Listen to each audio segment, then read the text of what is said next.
بايتمتوني بلولاي عمق بحري حصاري رئندي درسلة فخري بآخر زيت منزشن اندوازا وكا خفيلاندي تتامي مكانزا دقيم خجستت يالن ملك بيني يا زبلي قلب يا ميتا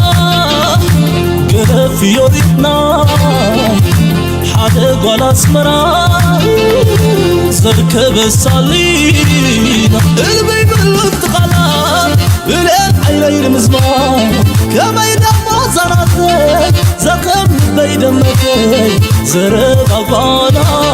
يبطل إذنا إزاناتي عمبابا يلا نقربا أوروماي رساس يلا نقربا ناطق قوم كويت حاريني سبيت عقلك بنزعقني رب دامي الله حسفقنا سبعقني باللون كفلا دينا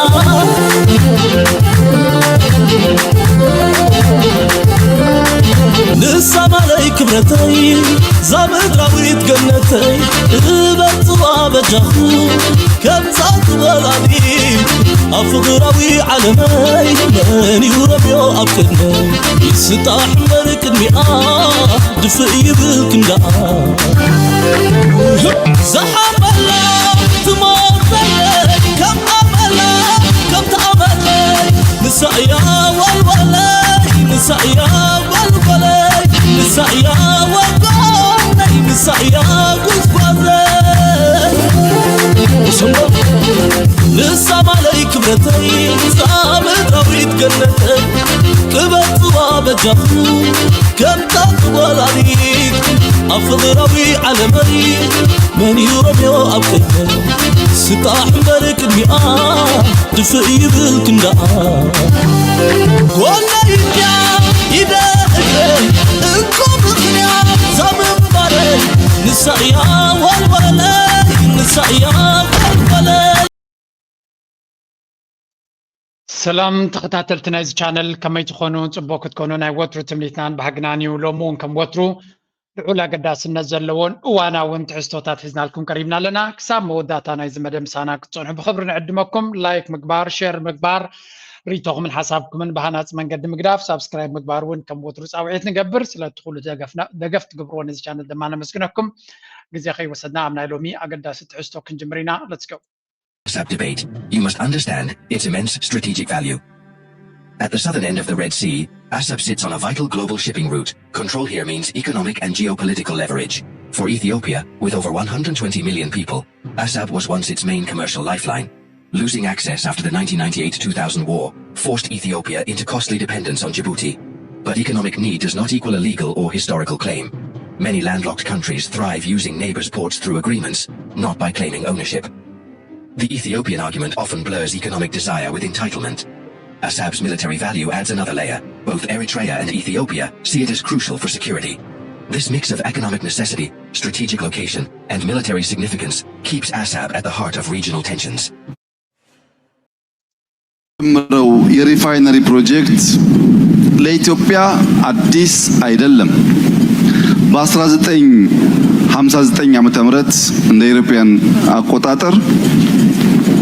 በአሰብ ፖርት አካባቢ كم نريو زلنا حدي أقداسي معبالي أب إثيوبيا ويون أقداسي قسقسانا كوينات كابت زنبري مليس كازو سقنا تاترينا لنا انتايس كبزني አይ ከአሰብ ወደ ኦጋዴን ዞሯል። በዛሬው ዕለት አዲስ መረጃ ወጥቷል። ታሪክ ተሽከርክሮና ዞሮ 360 ዲግሪ ገጥሞ ራሱን መልሶ እየደገመ ነው። ጉዳዩ ከኢትዮጵያ የነዳጅ ማጣሪያ ባለቤትነት ጋር ይያያዛል። ያን ጊዜ ከበርካታ አስርት ዓመታት በፊት ኢትዮጵያ በአሰብ የነዳጅ ማጣሪያ ባለቤት ነበረች። አሁን ወደቡም ማጣሪያውም የለም። አዲስ ለውጥና ሌላ የኃይል አሰላለፍ ተፈጥሯል። የኢትዮጵያ ግዛት አንድ አካል የነበረችው ኤርትራ ሁለት ወደቦችን ከቀይ ባህር ጋር ይዛ ሀገር ሆናለች። ኢትዮጵያ ደግሞ የባህር በር መውጫ ተቆለፈ እዝን ሪዮ ዘለና ኣብ ነፍሲ ወከፍ ንእሽተይ ኣገዳሲ ምዕራፍ ዝገበርዎ ጉዳይ ናይ ቀይሕ ባሕሪ ጉዳይ ናይ ዓሰብ ምስ ነፍሲ ወከፍ ምዕባለ ናይቲ ሃገርና ተተከሙ ንሓደ ዓብይ ፖለቲካዊ ኮንሰምፕሽን ወይ ንፖለቲካዊ ሓልኪ ክንብሎ ንኽእል ግን ብኸምኡ ጥራይ ክሕለፍ ዘይክእል ድማ ሰፊሕ ዝኾነ መጥቃዕታ ብልዕሊ ልኡላውነት ናይ ኤርትራ ዘተንብህ ዋላ ብቐጥታ ነቲ ቃላት የውፅዎ ይሃለዉ ኣብ ካሊእ የውፅዎ ኣለዉ እንዲኦም ክንሪኦ እንዲና ግን እዚ ንሪኦ ዘለና ኩነታት ናይ ብሓቂ ዘገርም እዩ ኣብዪ ኣሕመድ ድማ እዩ ኢንጂነር ናቱ መራሒ ናቱ ናይዚ ኩሉ ቅስቀሳ ናይ ልኡላውነትና ናይ ናፅነትና ኣብ ልዕሊ ኤርትራ ዝግበር ዘሎ ኩነታት ሙሉእ ብሙሉእ ተሓታቲ ናቱ ኣብዪ ኣሕመድ እዩ ስለዚ ኣብዪ ኣሕመድ ዘይፈልጦ ወይ እውን ካብ ላዕሊ ዘይብገስ ከይመስለና ሙሉእ ብሙሉእ ነዚ ጉዳይ እዚ ዝደፍኦ ዘሎ ካብ ኩሎም ንላዕሊ እቲ ፕራይም ሚኒስተር ኣብዪ ኣሕመድ እዩ ስለዚ ኣብ መንጎ ኤርትራን ኢትዮጵያን ዘሎ ዝምድና እናተበላሸወ ካብ ግዜ ናብ ግዜ እናረሰነ ናብ ካልእ ዓይነት ኩናት ይኸይድ ኣሎ እንድሕር ኢልና ቀዳማይ ሓላፍነት ዝወስደሉን ክሕተተሉ ዝግባእ ኣብዪ ኣሕመድ ዓሊ እዩ ምክንያቱ ረይዎ ንሱ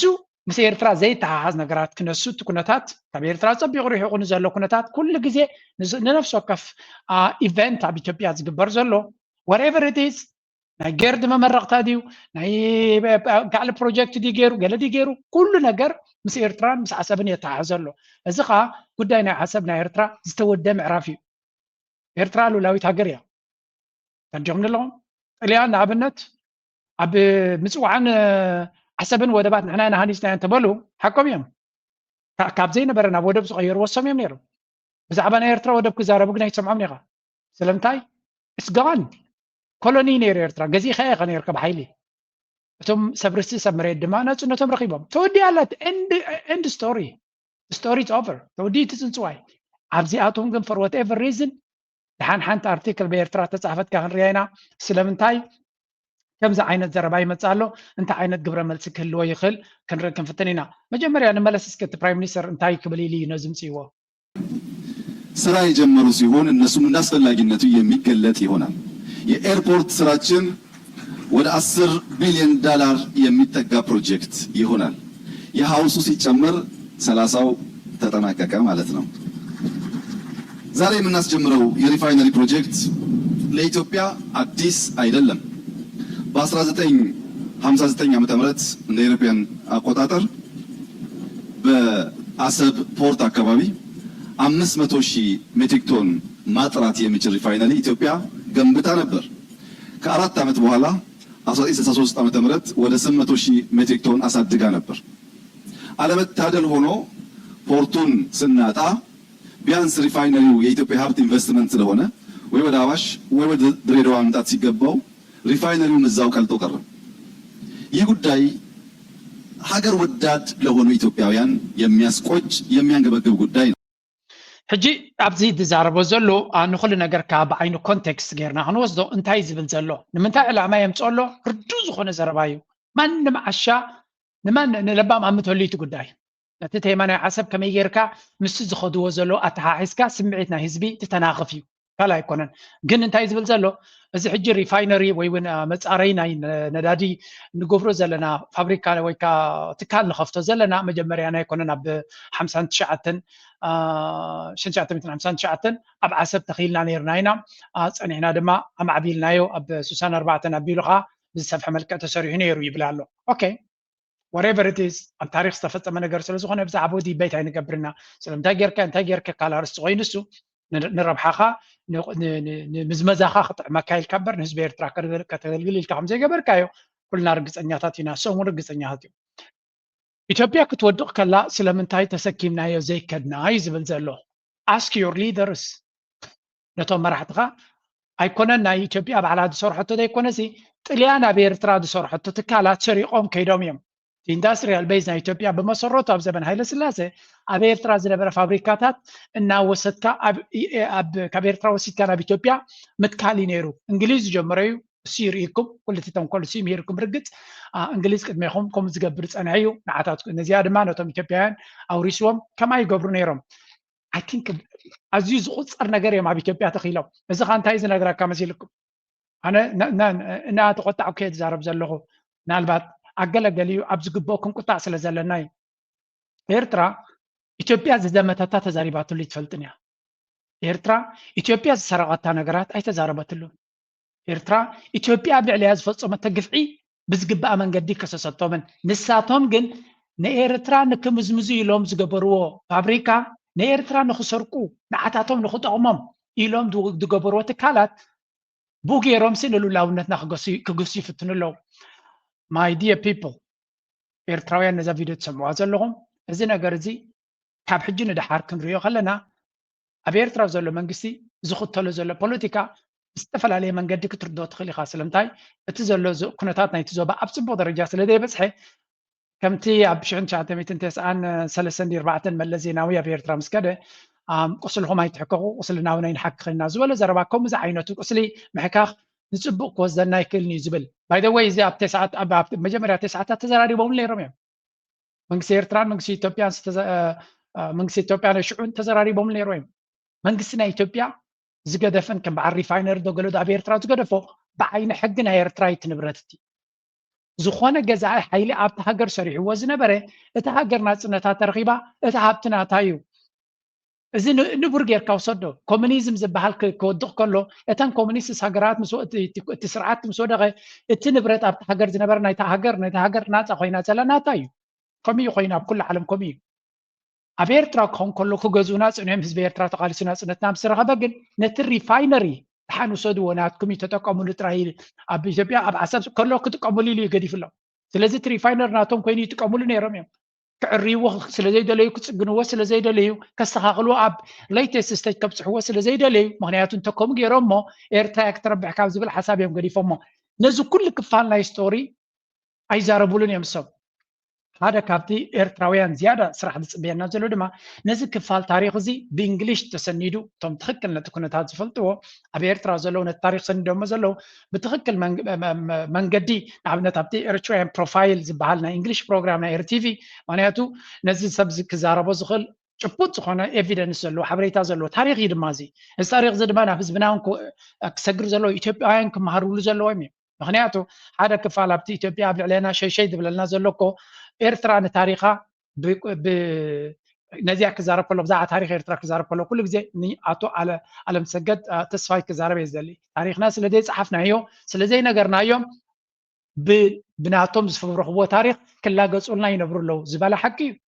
ነቲ ኣብ ኤርትራ ዘጋጥመ ብትክክል እቲ ጭብጢ ኣባና ኣሎ ምስ መንግስቲ ኣሎ ኩሉ ነገር ኣብ ኢዱ እናሃለወ እቲ መንግስቲ ነዚ ነገር እዚ ብእንግሊሽ ዶኩመንት ገይሩ ከውፅኦ ክኽእል ኣለዎ ምውፃእ ጥራይ ግን ኣይኮነን እቲ ህዝብና ድማ ሸር ክገብሮ ኣሎ እቶም በኣምሓርኛ ተዛረቡ ድማ ዝዛረብ ሚድያታት ድማ ንዑ በኣምሓርኛ እናቀየረ ከምቲ ዝግበር ዘሎ ጌርና ከነስምዖም ክንክእል ኣለና ሓላፍነት ናይ ኤርትራ ስለዝኾነ እዚ ልዕሊ ኩሉ ግን ነዚ ክንገብሮ ከለና መንእሰይ ናይ ኤርትራ ዘድሊ ሓበሬታ ክፀግብ ክኽእል ኣለዎ ስለምንታይ ሪቪዥን ናይ ታሪክ ንሰምዕ ስለ ዘለና ናይ ታሪክ ሪቪዥኒስት ዝበሃል ነቲ ዝነበረ ታሪክ ቀይርካ ንሓድሽ ታሪክ ንክትሰርሕ ዝግበር ዘሎ ቦግን ኢትዮጵያ በቲ ሓቀኛ ታሪክ ጌርና ከነዕንዎም ክንክእል ኣለና ነቲ ድራማ ናቶም ከነፍርሶ ክንክእል ኣለና ሓደ በሉ ንቐፅል ናይ ሕጂ መፅኡ ዘሎ ደረጃ ሕልፍ ዝበለ ስለዝኾነ መንግስቲ ኤርትራውን ብርቱዕ ዝኾነ መልሲ ይብዎ ኣሎ ክንርኢና ፖርት ላይ ኢንቨስት አድርገን ኤርፖርት ላይ ኢንቨስት አድርገን መንገዶች ላይ ኢንቨስት አድርገን እነዛን እንኳን ማጣት ሳያንሰን በብዙ ሀብት የተገነባ ሪፋይነሪ ደግሞ ለኢትዮጵያ ብቻ የሚያገለግል ሪፋይነሪ በቆመበት እንዲበላሽና እንዲጠፋ መደረጉ እጅግ የሚያስቆጭ ተግባር ስለሆነ ያ ቁጭታችንን በምሬት በለቅሶ በሐዘን ሳይሆን እንዲህ በተግባር በመስራት መወጣት ስላለብን እዚህ ቦታ ዛሬ ያስጀመርነው ሪፋይነሪ 3.5 ሚሊዮን ሜትሪክ ቶን ማለት እዚያ አሰብ ካጣነው ቢያንስ 4 እጥፍ ማለት ነው።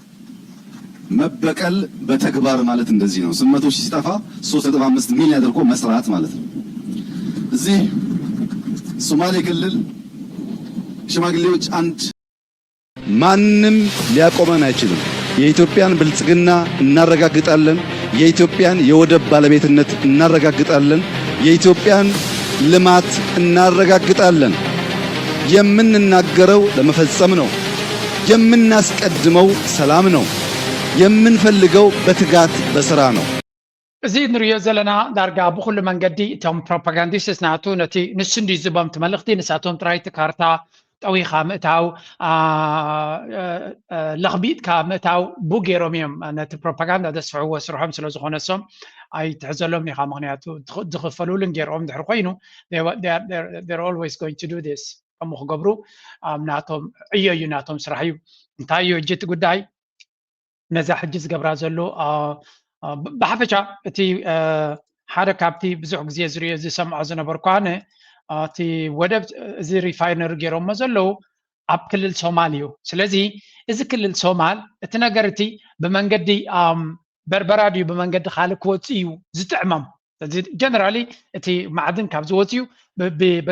ብሶማልያ ገይሩ ክወፅ እዩ እቲ ዝሓሸ ንዓታቶም ግን ምስ ኤርትራ ክትሓሓዝ ንቡር ስለ ዝኾነ ንኤርትራ ፕሮቮክ ክገብር ንቡር ስለ ዝኾነ ከም ወትሩ ኣብዚ ናይ ኤርትራውን ኣብዚ ጉዳይ እዚ የምፅዋ ኣለው ባይ ዘ ወይ እዚ ኣብ ደገ ባሕሪ ክወፅእ ስለ ዘለዎ ብፓይፕላይን ስለ ዝኸይድ ብዓሰብ ክወፅእ ይድለዩ ገለገለ ዝብል ዘረባ ኣሎ ኣነ ክሪኦ ከለኹ ግን ሎጂስቲክ ከለ ክትሪኦ ከለኻ ብሶማልያ ገይሩ ክወፅእ ዝቐርቦም ስለዚ ምስ ሶማልያ ምስቲ ክልል ሶማል ዝግበር ዝነበረ እውን ኣካል ናይዚ ዝገብርዎ ዘለዉ ንዑ ንምርካብ ዝግበር ዝነበረ ምዃኑ ይርዳእካ ማለት እዩ ሶ ኣብይ ኣሕመድ ናይ ነዳዲ ናይ ካልእ ፕሮጀክት ኣብዚ ግን ሓንቲ ክፋላላ ኣነ ክጠቕሳ ዝደሊ ነገረ መንገደይ ኩሉ ነገር ኣብዚ ዋን እዚ ኣብ ምንታይ ደረጃ በፂሖም ኣለዉ ኢትዮጵያ እንድሕር ኢልካኒ ኢትዮጵያ ኣብ ክልል ኣምሓራ ዳርጋ ሰራዊት ናይ ኢትዮጵያ ጠቕላላ ይድሰዓር ዘሎ እዚ ንሪኦ ዘለና ሓበሬታ ንከታተሎ ዘለና ከምዚ ኢሉ እናሃለወ ግን ናይ ቢልዮናት ዶላር ቻይና ኢንቨስት ትገብረሎም ኣላ እዚ ናይ ኤነርጂ እዚ ናይ ነዳዲ ዝብልዎ ዘሎ ቻይና ኢንቨስት ትገብረሉ ዘላ at the same time ናይ ኣሜሪካ ልኡኽ እቲ መሳድ ጳውሎስ ኣብ ኢትዮጵያ ከይዱ ከሎ ናይ 10 ቢልዮን ዝገብርዎ ዘሎ ኤርፖርት ኣሜሪካዊ ኢንቨስት ንገብር ኣለና ካምፓኒታት ናይ ኣሜሪካ ቦይንግ ኢንቨስት ትገብር ኣላ ይብል ነይሩ ኣብዚ ናይ ድቑዑ ዝብልዎ ዘለዎ እውን ኣብ ዲቕ ዝበለ ኩናት ዘለዎ ቦታ እቲ ዳንጎት ዝበሃል ናይጀርያዊ ኢንቨስት ይገብር ኣሎ ስለዚ እንታይ ማለት እዩ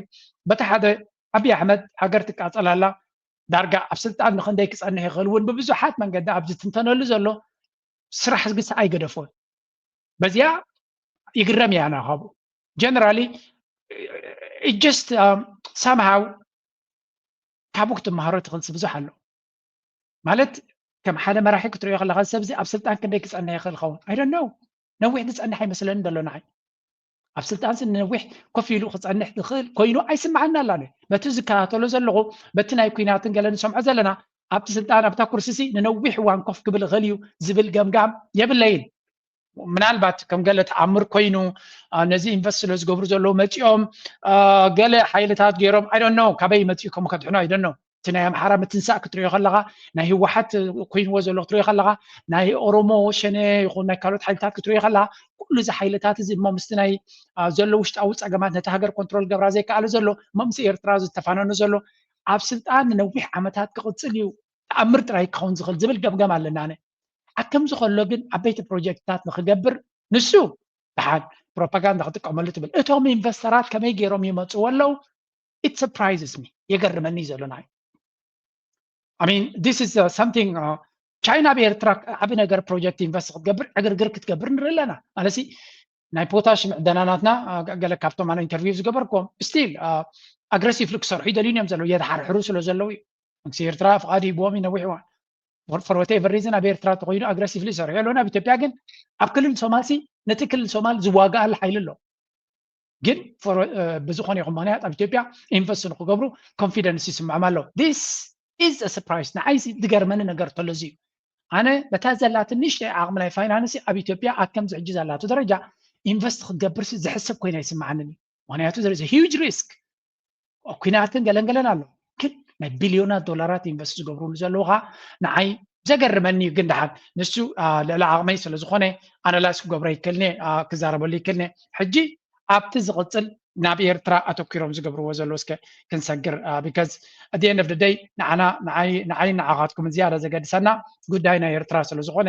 ኣብኡ ክንሰግር ኢና ስምዕዎም እንታይ ይብሉና ኣለዉ ቤተ መንግስት እየተናጠ ነው። አዲ ያለው ቤተ መንግስት ላይ ሽብር ሰፍኗል። ሻቢያ የፈራው እሳት ደጁ ደርሷል። ከ4 ኪሎ ኢሳያስ ማመን ያቃታቸው ካርድ ተመዟል። በግራጁ ፋኖና ህዋትን እያስታጠቀ በቀኝ እጁ ለድርድር ዝግጁ ነኝ የሚለው ሻቢያ ከአዲስ አበባ በኩል እጅግ አደገኛ ሰይፍ ተመዞበታል። ይህ ሰይፍ የኤርትራን አገርነት ጭምር ጥያቄ ምልክት ውስጥ የሚከት መሆኑ ፕሬዝዳንት ኢሳያስ አፈወርቂን ያስጨነቀ ሆኗል። በትላንትናው ዕለት በሆርን ሪቪው ላይ የወጣው ጽሁፍ የኤርትራ ሀገርነት እውቅና አነጋጋሪ ጥያቄ ተነሳበት። የኤርትራ ሀገርነት እውቅና እንዲመለስ የሚጠይቅ አነጋጋሪ ጥያቄ ቀርቧል። የኤርትራ ሀገርነት እንዲመለስ የቀረበው ጥያቄ ህጋዊ ማዕቀፎችንም ጭምር የጠቀሰ ነው። ይህንን ጥያቄ ተከትሎ በኤርትራ ፖለቲካ ድምፅ ያላቸው ምሁራን ቁጣቸውን እየገለጹ ነው። ይህው ጥያቄ የቀረበው በሆርን ሪቪው ድረገጽ በቀረበ ሰፊ አተታ ላይ ሲሆን ጉዳዩም በኤክስ በቀድሞ ትዊተር በስፋት እያነጋገረ ይገኛል። ኤርትራ ወደ ጦርነት ውስጥ ቢገቡ ምን ሊፈጠር ይችላል ብላችሁ ሕጂ ከም ንሪኦ ዘለና ኣብ 3-4 ቦታታት እንተሪእኻዮ ነዚ ድራማ ብዝሰፍሐ መልክዕ ክሰርሕሉን ክጉስጉስሉን ኢና ንርኢ ዘለና እንታይ ኢኻ ይነግረካ ኩሉ ግዜ እቲ ዝግበር ስራሕ ናቶም ኮኦርዲኔትድ ስራሕ ምዃኑን ደይ መደይ ተባሂሉ ነቲ ኩነታት በቲ ሆርን ሪቪው ከውፅዎ ከለዉ ካልኩሌትድ ዝኾነ ምንቅስቃስ ከም ዝነበረ ኢና ንርኢ ዘለና ንሉላውነት ናይ ኤርትራ ዳግመ ግምት ዝገብር ኢትዮጵያ ድማ ኤርትራ ድማ ነቲ ልኡላውነታ ክንገድፎ ኢና ወይ እውን ናይ ኤርትራ ልኡላውነት ዝተቐበልናዮ ወይ እውን ሬኮግናይዝ ዝገበርናዮ ክንኣልዮ ንኽእል ኢና ዝብል ዘረባ ብኩሉ መንገዲ እዮም ዝሰፍሐ መጥቃዕቲ ዝገብሩ ዘለዉ but thanks God ኤርትራ ነዚ ኩነታት ዝብቐረባ ትከታተሎ ስለ ዘላ ቅልጡፍ ዝኾነ መልሲ ጥራይ ዘይኮነ ዕምቆት ዘለዎ መልሲ ክትህብ ጀሚራ ኣላ and this is why ኣብዚ እዋን እዚ ኤርትራ ነቲ ሚድያ ነቲ ኩነታት ናይ ሚድያ ብዝበለፀ መንገዲ ትጥቀመሉላ ዘብለኒ ዘሎ ሓደ ንስ እዩ ተስፋ ዝህብ ኩነታት ኢና ንርኢ ዘለና ንዝቕፅል ወለዶ ድማ እዚ ዓይነት ናይ ሚድያ ፕሬዘንስ ክህልወና ምዃኑ ኢና ንምህር ዘለና ዝመሃር ዘሎ ሕብረተሰብ መንግስቲ ኤርትራ ሸለሊሉ ዝሓልፍ ዘይኮነ ንዝግብኦ ኣብ ግዜኡ ዝምልስ እናኾነ እዩ ዝመፅእ ዘሎ ኣብዚ ኩነታት ክንሪኦ ከለና የማነ ገብረ መስቀል ነዚ ኩነታት ብፍላይ እዚ ናይ ሆርን ሪቪው ኣነ ቀልጢፈ ርኤ ኣብዚ ቻነለይ ብዝሰፍሐ ተዛሪበኩም ነይረ እቲ ዝበልዎ ኩሉ ርኢናዮ ንልኡላውነት ናይ ኤርትራ ብኩሉ መንገዲ ዝፈታትን ሕቶ እዮም ገይሮም ዘለዉ እንታይ ኢሉ መሊሱሎም ኣሎ እቲ ብልፅግና ፓርቲ ዝበሃል ወይ ከዓ እዚ ፖቶምኪን ፓርቲ ኢሎም ፀዊዖሞ ዘለዉ ምስኡ ዝተሓሓዙ ምዃኖም ካደ ገይረኩም ነይረ እቲ ሆርን ሪቪው ዝበሃል ምስቲ ብልፅግና ፓርቲ ዝተሓሓዝ እምበር ከምዚ ኢንዲፐንደንት ቲንክ ታንክ ገለ ወይ ከዓ ናይ ስነ ፅሑፍ ቦታታት ገለ ኢሎም እዮም ክገብርዎ ዝፍትንኖ ካብቲ ኢነር ሰርክል ካብቲ ውሽጣዊ መትንታት ናይቲ ብልፅግና ዝወፁ ዘሎ ሕማቕ ኣጀንዳ እዩ እዚ that's why እዚ ኣቃሊልካ ክረአ የብሉን ኢላ ኣነ ብናተይ ትንተና ይበሉ ነይሩ ነዊሕ መንግስቲ ኤርትራ ድማ ፅቡቅ ገይሩ ስለ ዘንብቦ ዘሎ ኣብ ዝግብኦ ግዜ መሊሱ ኣሎ ስለዚ እንታይ ኢሎም ፅሒፎም ኣለው are indeed strange breed who can float with a straight face outlandish and ludicrous assertions cloaked in academic grab እንታይ እዮም ዝገብሩ ዘለው እዚ ናይ ብልፅግና ምሁራት ተባሂሎም ዝጥቀምዎ ዘለው ናይ ብሓቂ ዝሕዝኑ ብሽም ትምህርትን ብሽም ሳይንስን መፅናዕትን ተባሂሉ ደይ መደይ ተባሂሉ ዘየለ ዝኾነ ይኹን ብኣካደሚካዊ ኩነታት ሓሲቡ ኣብ ባይታ ክሰርሕ ዘይክል ቦግ ኣቢልካ ኣምፂኻ ከም ሓደ ጭቡጥ ሓቂ ጌርካ ምቕራብ ናይ ብሓቂ ዘሕዝን ነቲ ኣካደሚክ ናይ ኣካደሚክ ፔፐርስ ዝበሃል ድማ ክብረቱ ዘጉድል ምዃኑ እዩ ሕጂ ናይ መወዳእታ ክፋል ናቶም እንታይ ገይሮም ኣለዎ ብለው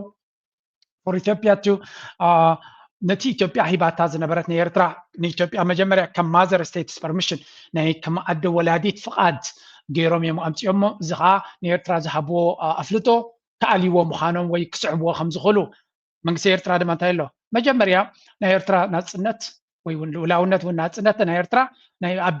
ቢያቲ ገይሩ ዘቐበለና ሰብ የለን ስለዚ ምናልባት ነዚያ ጉዳይ እዚኣ ዕሚቑና ክንርዳእ ስለ ዝደሊ ዘለኹ ኣነ ሓንቲ ነገር ክበኩም እየ ኣብ ታሪክ ተመርኪስካ ክትሪኦ ከለካ ድማ ዝያዳ መረዳእታ ስለ ዝበና ፕሬዚደንት ኢሳያስ ዝበሎ እስከስሙ ኣብዚ ዋና ጸሓፊ ሽዑ ዝነበረ ፍሉይ ልኡኽ ሰዲዱ እቲ መስርሕ ክቀላጠፈልኩም እንትስ ምስ ኣብ ኣዲስ ኣበባ ዘሎ መንግስቲ ተሰሚዕኹም ተገበርኩሞ ዝኾነ ይመሓሸን ተባሂሉ የለን ንሕና ንናፅነትና ዝኾነ ይኹን ሓይሊ ኣብዚ ዓለም ድሕሪ ኩሉ ኸ ኣብ ኢትዮጵያ ዘሎ መንግስቲ ክፍርመልና ኣይንዘልን እዩ ተሰሚዕና ክነቀላጥፎ ምስ ኣብ ኣዲስ ኣበባ ዘሎ መንግስቲ ዓርክናን መሓዛናን ስለ ዝኾነ ምስኡ ተሰሚዕና ሕጂ ናፅነት ከነምፅእ ወይ ድማ ነቲ ናይ ናፅነት መስርሕ ክነቀላጥፎ ኣይንዘልን ኢና ኢልና ኣብና ከምኡ እንተዘይኮይኑ ረፈረንዱም ክካየድ ኣይኽእልን እዩ ተባሂሉ ረፈረንዱም ሕቡራት ሃገራት ኣይካፈለን እንተኢሉ ናይ ዓለም ማሕበረሰብ ብዝተፈላለየ ሓይልታቱ ከም ዝሳተፎ ጌርና ረፈረንዱም ከነካይድ ኢና ተባሂሉ እውን ተመጊቱሉ እዩ ሽዑ ናይ ሽዑ ሰነዳት ሓደ ብሓደ ከም ዘረጋግፅዎ ተዘኪምናያ ዝነበርና ናይ ፖለቲካ ሓላፍነት نزي وانزين نزي ولدوزن زي كونه نمسع ولدتاتون ترجم سلازلوو ناصنتنا خا دمنا خفيلنا تقالشنا زمصانايو ابرئس مخانو ام ناي مودعتا ساعتو بفيرمان بقلمنا يزخونه يكون حيلي زي كونه بناي حزب ኤርትራ ድምጽ خرغاغص አለዎ نحنا زتكب ناصنت اب لانكاستر هاوس فرم ناصنت ወይ በኻል ዝተፈላልየ መንገዲ ዝወሃበና ናጽነት አይንደልና በሕጋው መንገዲ ዓለም ዝፈልጦ ህዝቢ ኤርትራ ኣብ ሙሉ ዘድምጸሉ ናጽነት ኢና እንደል ተባሂሉ ናጽነት መሲ መንግስቲ ኢትዮጵያ በቀረባ ይኹን ብሩሑቅ ብጽቡቅ ድልየት ይኹን ብዝተፈላልየ መንገዲ ኣብዚ ጉዳይ እዚ ኢድ ነይሩ ወይ ሊዛረብ ንኻልእ ፖለቲካዊ ዕላማ እንተዘይኮይኑ ኣብ ታሪክ ዝተመርኮሰ ሓቂ ይብሉን መሰልናን ህላዌና ናጽነትናን بقالسنا طراي زيكونه بحقاو منقدي بنا حزب ኤርትራ ሙሉ ተሳታፍነት ዝመጸንበር በቡራኬ ወይ ድማ በቅዳስ በብዝኾነ ይኹን ለግሲ ናይ ዝኾነ ሓይሊ ከም ዘይ መጸ ደጊን ካነቶም ባህልቱ ምርግጋጽ ሕማቅ ይመስለኒ እዚያን ሰማዓ ዘለና ሕጂ ታ ኩነታት ተሪኹማ ሓደ ካብቲ ንነገራት ኣብ እዋኑ أقدمون بزسفح ملكة تحسيب له كم زنبرن كابيتوبيا كمس زخل نجارات كله سيناريوس calculated كوينو لنفسه كف سيناريو نزي نجارات زي حسيبهم كتكبروا زخالو بالحمد نبعلو نسو كابون اللي على جنتايو سلامنتاي نزي كله تخلوتات حسيبهم كجبروا وخيلهم تحريلكا قبل التنتنا حيلي سلزنبرم أبيتوبيا زنبرا سرعات بنكويرهم سلزال يو دليتاتهم نخسمرو أبتاولا عقمنا يروهم and this is why نا إيرترا ناتنات بزيك راخر من قدي بعالم لخاو حقي ودي أمو أبزي قداي زكل ملس نخلو له قداي يلن مالتيو دراما ختفتر أجندا ختفتر تدالي خاقن كل زي أرسي تسنيخا لما سجي نزي سلازي فلتيو أتو يماني زميلي سلام زلو سلازي ناي indeed Eritrea's اوكي ني ኤርትራ ናጽነታ ዝሃባ የለን ባዕላ ህዝባዊ ጥራዩ በጀመርያ ብደሙ ንዕጽምቱ ነው ረኺብዎ ድሕሪኡ ድማ ብድምጹ ገይሩ ኣብሒሱን ዓለም ምስክርነትን ዓለም ጨቢጥ ማለት እዩ Eritrea's process of decolonization and inalienable right ናይ ኤርትራ ናጽነት ድማ ግቡን መሰሉ ናይ ህዝቢ ዳዕምበር ናይ ዝኾነ ይኹን ሓይሊ ግንዖ ወይ ውን ህያብ ኣይኮነን እዚ ኸዓ ግቡ ስለ ዝኾነ ኸዓ ከም ካልኦት ሃገራት ኣብቲ ዝግብኦ እዋን ዝተዋህበ ይኮነን ታይዳ ስዒሩ ዋጋ ከፊሉ ዝረኸቦ እዩ ነቲ መሰለቲ ብሓይሉ ያረጋጊፅዎ ብሓይሉ አረጋጊፁ ግን ብሕጊ ድማ ደጊምዎ ማለት እዩ ስለዚ ኣብ ኣርባዕታት ናጽነት ናይ ግባና ነይሩ ብሰንኪ ረብሓ ናይ ዓበይቲ ሃገራት ናይ ኣሜሪካ ይኹን ናይቶም ኣላይድ ፓወርስ ዝበሃሉ ዝነበሩ ፀቕጢ ኤርትራ መግዛእ መግዛእቲ ክትኣቱ ብኡ መንፅር ድማ ግጅፍ ዋጋ ንክትከፍል ተገዲዳ ነቲ ዋጋ ድማ ምስቲ ኩሉ ክበዱ ከፊላቶ ናጽነታ رخيبة جبيت أمالتيو. So these are the زيتي كرجاسن كحلفن زي كل حكي. نتعنهم ويكا نأمرهم يكون هيوتهم كحزب تدليهم تخكلنيا تاريخ من بابن تخكلنيا نجارات مسمعان مكتتعلن أقداسي قون بمبال مليسو مالو سترايقنا يكونن ويزرو صوفيا أمباسادر صوفيا تسفماريامون لك ابدانا بلصقنا ناب مهوراتو دي ولا لنا غرب زي قدس أبزل على درجة بتصحيكم زلون كل تزقبرو زلوناي مهراوي مصنعات زبال دما تصبيب إذا حزة بأيديولوجيكاوي علامة أجندة استدرخم بر نفلت أثيلو سرح كم زي كونه لعلو كل دما بدون قرنا زتمل إيه كم زخونين عن رزالنا أتي حبو أجندة دما كل جزء نتي أوشتي نايتي 4 كيلو زلو حمام أفتق بحرن مركب تبايلو نايم السعفة حلم زلو نعونه ما تكبار تكبر مخانون تعبدان ويكاتس اللالي ناي حلوف زبالة السعة ناي بحري is there through عندي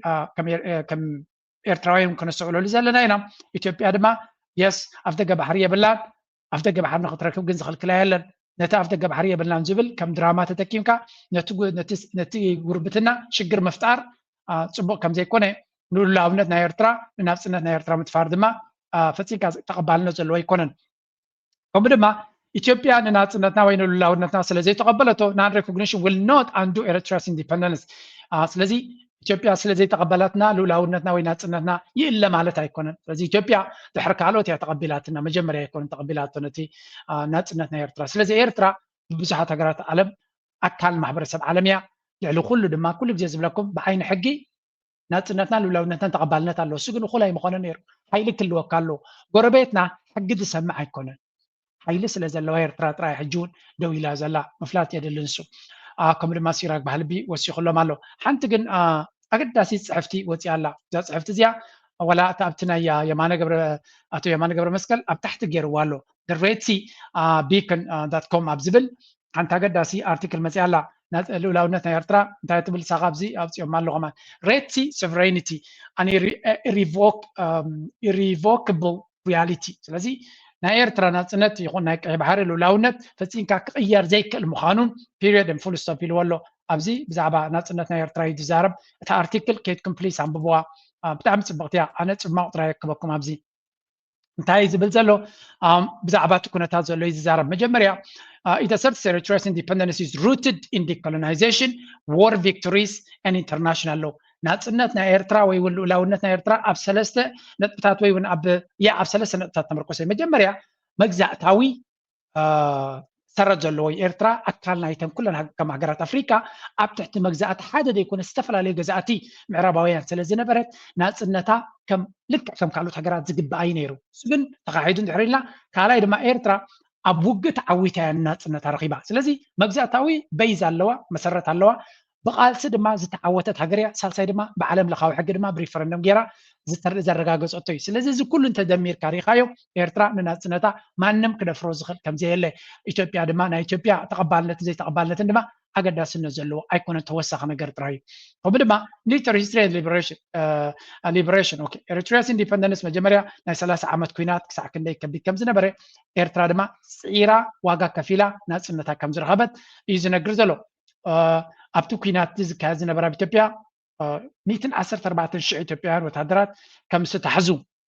ካፕቸርድ ተታሕዙ እዚኦም ማለት እዩ። ቀፂሉ ሌጋል ኤንድ ሂስቶሪካል ፋውንዴሽን ኢሉ ኣሎ ኢትዮጵያስ ክሌም to state with alliance with the ምስቲ ናይ ኤርትራ claim to state with ከም ሃገር ንኽትከውን ናይዚ ሞንቴቪዲዮ ዝበሃል ኮንቬንሽን ዓለም ለኻዊ ስምምዕ ማለት እዩ ክሪቴሪያ ዲፋይን ቴሪቶሪ ፐርማነንት ፖፑሌሽን ኢፌክቲቭ ጋቨርንመንት ኤንድ ፎሬን ሪሌሽንስ ሓደ ሃገር ክበሃል ተኮይኑ ከምቲ ናይቲ ዴፊኒሽን ናይ ዓለም ማለት እዩ እንታይ ዝብል ኣሎ ዲፋይንድ ቴሪቶሪ ትዶብናቱ ዝተሓንፀፀ እንተኮይኑ ዝተመደበ እንተኮይኑ ቀፂሉ ፐርማነንት ፖፑሌሽን ኩሉ ግዜ ከምቲ ሃገርቲ ኣብቲ ሃገርቲ ዜጋታት ይነብሩ ከም ዝነበሩ ኢፌክቲቭ ጋቨርንመንት ንመሬቱ ንሰማዩ ንባሕሪ ክቋፀር ዝኽእል መንግስቲ እንተሎ ከምኡ ድማ ፎሬን ሪሌሽንስ ምስ ወፃኢ ድማ ዲፕሎማሲ ክገብር ዝኽእል ተኮይኑ ስለዚ ኩለን ዘነጥብታት ካብቲ ኣብ ቀርኒ ኣፍሪካ ብዘሎ ንላዕሊ ሙሉእ ሃገሩ ዝቋፀር መንግስቲ እንተሎ ኤርትራ እዩ። ስለዚ ኣብ 1993 ድማ ሪፈረንደም ገይሩ ነቲ ኩነታት ሓንሳብ እናሓዋሩን ወዲእዎ እዩ። ኢኮኖሚክ ኤክስፕሎይቴሽን ሬፓሬሽንስ እዚኣ ሓንቲ ካብቲ መንግስቲ ኤርትራ ብዙሕ ዘይዛረበላ ግን ኣብዚኣ ፅቡቅ ጌራ ሰፊራ ዘላ መንግስቲ ኤርትራ ድማ ኣብ ድሕሪ መጋረጃ ይሓስበላ ወይ ይሰርሓላ ክህሉ ከም ዝኽእል ግምት ዝህበኒ ነዚኣ ኣርቲክል ፖስት ስለ ዝገበርዋ እንታይ ዝብል ዘሎ መጀመርያ ኢትዮጵያ ክንምንታይ ንኤርትራ ከም ዝመዝመዘታ ኢትዮጵያ allegedly siphoned off Eritrean port revenues, US-based rents, a new station, and looted industries. ኢትዮጵያ ኣብ ኤርትራ ከሎ ክንምንታይ ከም ሰረቀ ሓደ ኩልቲ ኣብ ፖርት ኣብ ወደብ ዝርከብ ዝነበረ ኣታዊታት ብምሉ ንመንግስቲ ኢትዮጵያ ይወስዱ ከም ዝነበረ ከምኡ ድማ ኣሜሪካ ኣብ ቃኘው ቤዝ ነይርዎም ነቲ ቤዝ ድማ ገዛ ናይ ክራይ ይኸፍሉሉ ነይሮም ኩሉ እዚ ገንዘብ ኢትዮጵያ ተወስዶ ነይራ። ሳልሳይ ድማ እቲ ኢንዱስትሪ ኣብ ኤርትራ ዝነበረ ፋብሪካታት ከመይ ገይሮም ሰሪቆም ከም ዝወሰድዎ እዚ ኣብ ልዕሊ እቲ ኣብ ህዝቢ ኤርትራ ዘውረድዎ ግፍዒ ኤርትራ ክትሓተሉ ትኽእል ማለት እዩ። ካልእ ኤርትራ holds unreconciled Ethiopian birr balances. IMF recognized them as Ethiopia's liability. ኣብቲ ግዜ ድሕሪ ናጽነት ዝነበረ 56 ዓመታት ድማ ክሳብ ናቕፋ ዝበፅእ ማለት እዩ ብብር ስለትጥቀም ዝነበረት እቲ ኤርትራ ሒዛቶ ዝነበረት ብር ምስ ኢትዮጵያ ተሰማሚዖም ክመልስዎ ይከኣሉን። ስለዚ IMF ድማ ኢትዮጵያ ዕዳ ናትኪ ክከፍልዮ ኣለኪ ኢልዋ ኣይከፈለቶን። ሳልሳይ ድማ the article argues Ethiopia owes tens of billions in reparation for occupation era damages. ከምኡ ድማ እዚ ኣርቲክል እንታይ ይብል ኣሎ ኢትዮጵያ ንኤርትራ ብቢልዮና ዝትመን ዕዳ ናይቲ ኩሉ ኣብቲ ግዜ መግዛእቲ ዝፈፀመቶ ክትባ ከም ዝግባእ ስለዚ እዚ ነጥቢ እዚ ብዝሰፍሐ መልክዕ ክዝረበሉ ዘለዎ እዩ። ኣገናዕ ክብሎ ይደሊ ነዚ ኣርቲክል ዝፀሓፈ ኣብ ሬትሲ ቤከን ዝብል ዌብሳይት ኣሎ ጽቡቕ ዝኾነ ኣርቲክላት ዝጽሕፍዎ ዘሎ ኤርትራውያን እዮም እንኳ ሓጎሰና ከምዚ ዓይነት ዝዛረቡ ሰባት እውን ኣብ ንሕና ኣብዚ ሚድያና ንዛረበ ኢና ግን ብኣካደሚክ ደረጃ ከም ኣርቲክልስ ደረጃ ክወርድ ከሎ ንኢትዮጵያውያን ክስምዖም ምዃኑ ፍሉጥ እዩ ሎማ ይከፍሉናን ክኾኑ ይኽእሉ እዮም ገለመለ ምስ ግዜ ግን እዚኣ ብፍጹም ክትስገር ዘይብላ ኣነ መቸም ኣብዛ ዓለም እንተለኹ ምስ ኤርትራ ኣብ መንግስቲ ክሰርሕ ወይ እውን ቤት ፅሕፈት ክሕዝያ የብለኩም እየ ኣብ ሚድያ ክህሉ ክእል ከይህሉ ክእል ከም ሓደ ዜጋ ናይ ኤርትራ ግን ነዛ ዘረባ እዚኣ ኩሉ ግዜ ከም ኣጀንዳ ክትለዓል ክደፍእ ክነብር እየ ኤርትራ ንጥልያን ንእንግሊዝ ንቱርኪ ንግብፂ ልዕሊ ኩሉ ድማ ነዛ ኢትዮጵያ ትበሃል ሃገር ሬፓሬሽን እስካ ሓሳ ክትከፍለና ክንደፍእ ከም ዘለና ብፍጹም ክርሳዕ ዘይብሉ ኣካል ናይ ታሪክና ኢለ ዝኣምናነ regional stability and contract to Ethiopia Eritrea is portrayed as a stable self-reliant state resisting corruption and foreign dependencies ስለዚ ኤርትራ ድማ ከም ወትሩ ንፈልጦ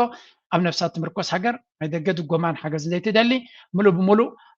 ነፍሳ ክትቋፀር ትኽእል ሃገር ምዃና ኢና ንርኢ ዘለና ብግምጣል ኢትዮጵያ ኣብ ግንዑ ናይ ካልኦት ትምርኮስ ሃገር ምዃና ኢና ንፈልጥ ዘለና ብሓፈሻ ብዙሕ ነጥብታት እዮም ሂቦም ዘለዎ ኣብዚ እዚ ነገራት እዚ ድማ ኣስተውዒልካ ክረአ ዘለዎ እዩ እዚ ብሓደ ወገን ከሎ እቲ ካልእ ወገን ንዓና ብወገንና ኤርትራ ንሕና ጥራይ ኮና ንኢትዮጵያ ንኸሳ ዘለና ካልእ ኣንጻር ኢትዮጵያ ዘጋጥም ዘሎ ክልተ ሰለስተ ነገራት ክበኩም እየ ቢካዝ ኢትዮጵያ ብብዙሕ መንገዲ ክሲ ዝወርዶም ዘሎ ንኤርትራ ጥራይ ኣይኮኑን ኣብዚ እውን ብዙሕ ነይሩ ኣርቲክልስ እዚኣ እታ ሬትሲ ቤክን ፀሓፍናታ እኳ ሕጂ ኣይረኸብኮና ኣለኹ ግን ኣይ ሆፕ እቶም ትፈልጥዋ ኣብቲ ኣርቲክል ከይትኩም ከተምፅሎ ትኽእሉ ፎርመር maybe at conclusion እዚ እቲ ኦሪጂናል ኣርቲክል እየ ፅሒፈ ይበኩም ነይረ ኣብዚ ገሊፀ ነይረ ኣብ መወዳእታ እንተረኸብኳ ምናልባት ፀሓፊ ክረኽበ ይከኣልኩን ኣለኹ ግን ድሓን ኣካል ግዜ ከምፃልኩም ክፍትነ ኦኬ እዚ እንታይ ንርኢ ኣለና እንታይ ከርእየኩም ደልየ ኣለኹ ኤርትራ ከምዚ ኢላ እናቐፀለት ከላ ምናልባት ሓንቲ ነገር ክህበኩም እየ ንሳ ድማ ኣብ ሱዳን ዘጋጥም ዘሎ ከዓ ምግንዛብ የድሊ ምክንያቱ ሱዳን እውን ነፍሱ ዝኻለ ኣብ ልዕሊ ኢትዮጵያ ክሲ ምስርት ኣሎ ክንብል ንኽእል ኢና እንታይ ዓይነት ክሲ ይስኸ listen to this one Sudan's authorities issued a red alert warning for floods on the River Nile on Tuesday. Two tributaries, the White and the Blue Nile, have recorded rising water levels for the past days, and several Sudanese states have already experienced flooding. Sudan's rainy season from June to October tends to lead to heavy downpours and can trigger floods. Speculation has been running high over whether another reason might be behind the current situation. Ethiopia's Grand Renaissance Dam, or GERD, which was inaugurated in early September. The hydro كم نريو زلنا قداينا السودان دما كم تريو زلو هذا لغلق تفتيرو له لغلق زدما برقص كأتي تنيل ناب كارتوم كبابي مساكين سودانويان زي حلف لهم كاف شجرنا بشجر حنساب بدركي حنساب ببز حماي حما غلو زدما من البات إثيوبيا دايما دايلا زفن وتصل زخونة دي تديقا زبل الزارة بارستغين له مخنياتو إثيوبيا انتايم زبلو زديقا غيرد زبحالسي نتألق زقاتم زنبرا السودان حقاز ينير يبلو انجاز وات زرب مال حسوم كي عطف له اذا كنا تفتيرو له السودان دما منستر قدات وصاينا السودان دما نتو قداي كل تسمم مس ኢትዮጵያ استغبره كم داغماي كفتشو خم زخونو ገሊጽ ሎ እዚኻ እንታይ የርእየና ኣሎ again ጉዳይ ናይ ሶማል ምስ ፍሉይ ልኡኽ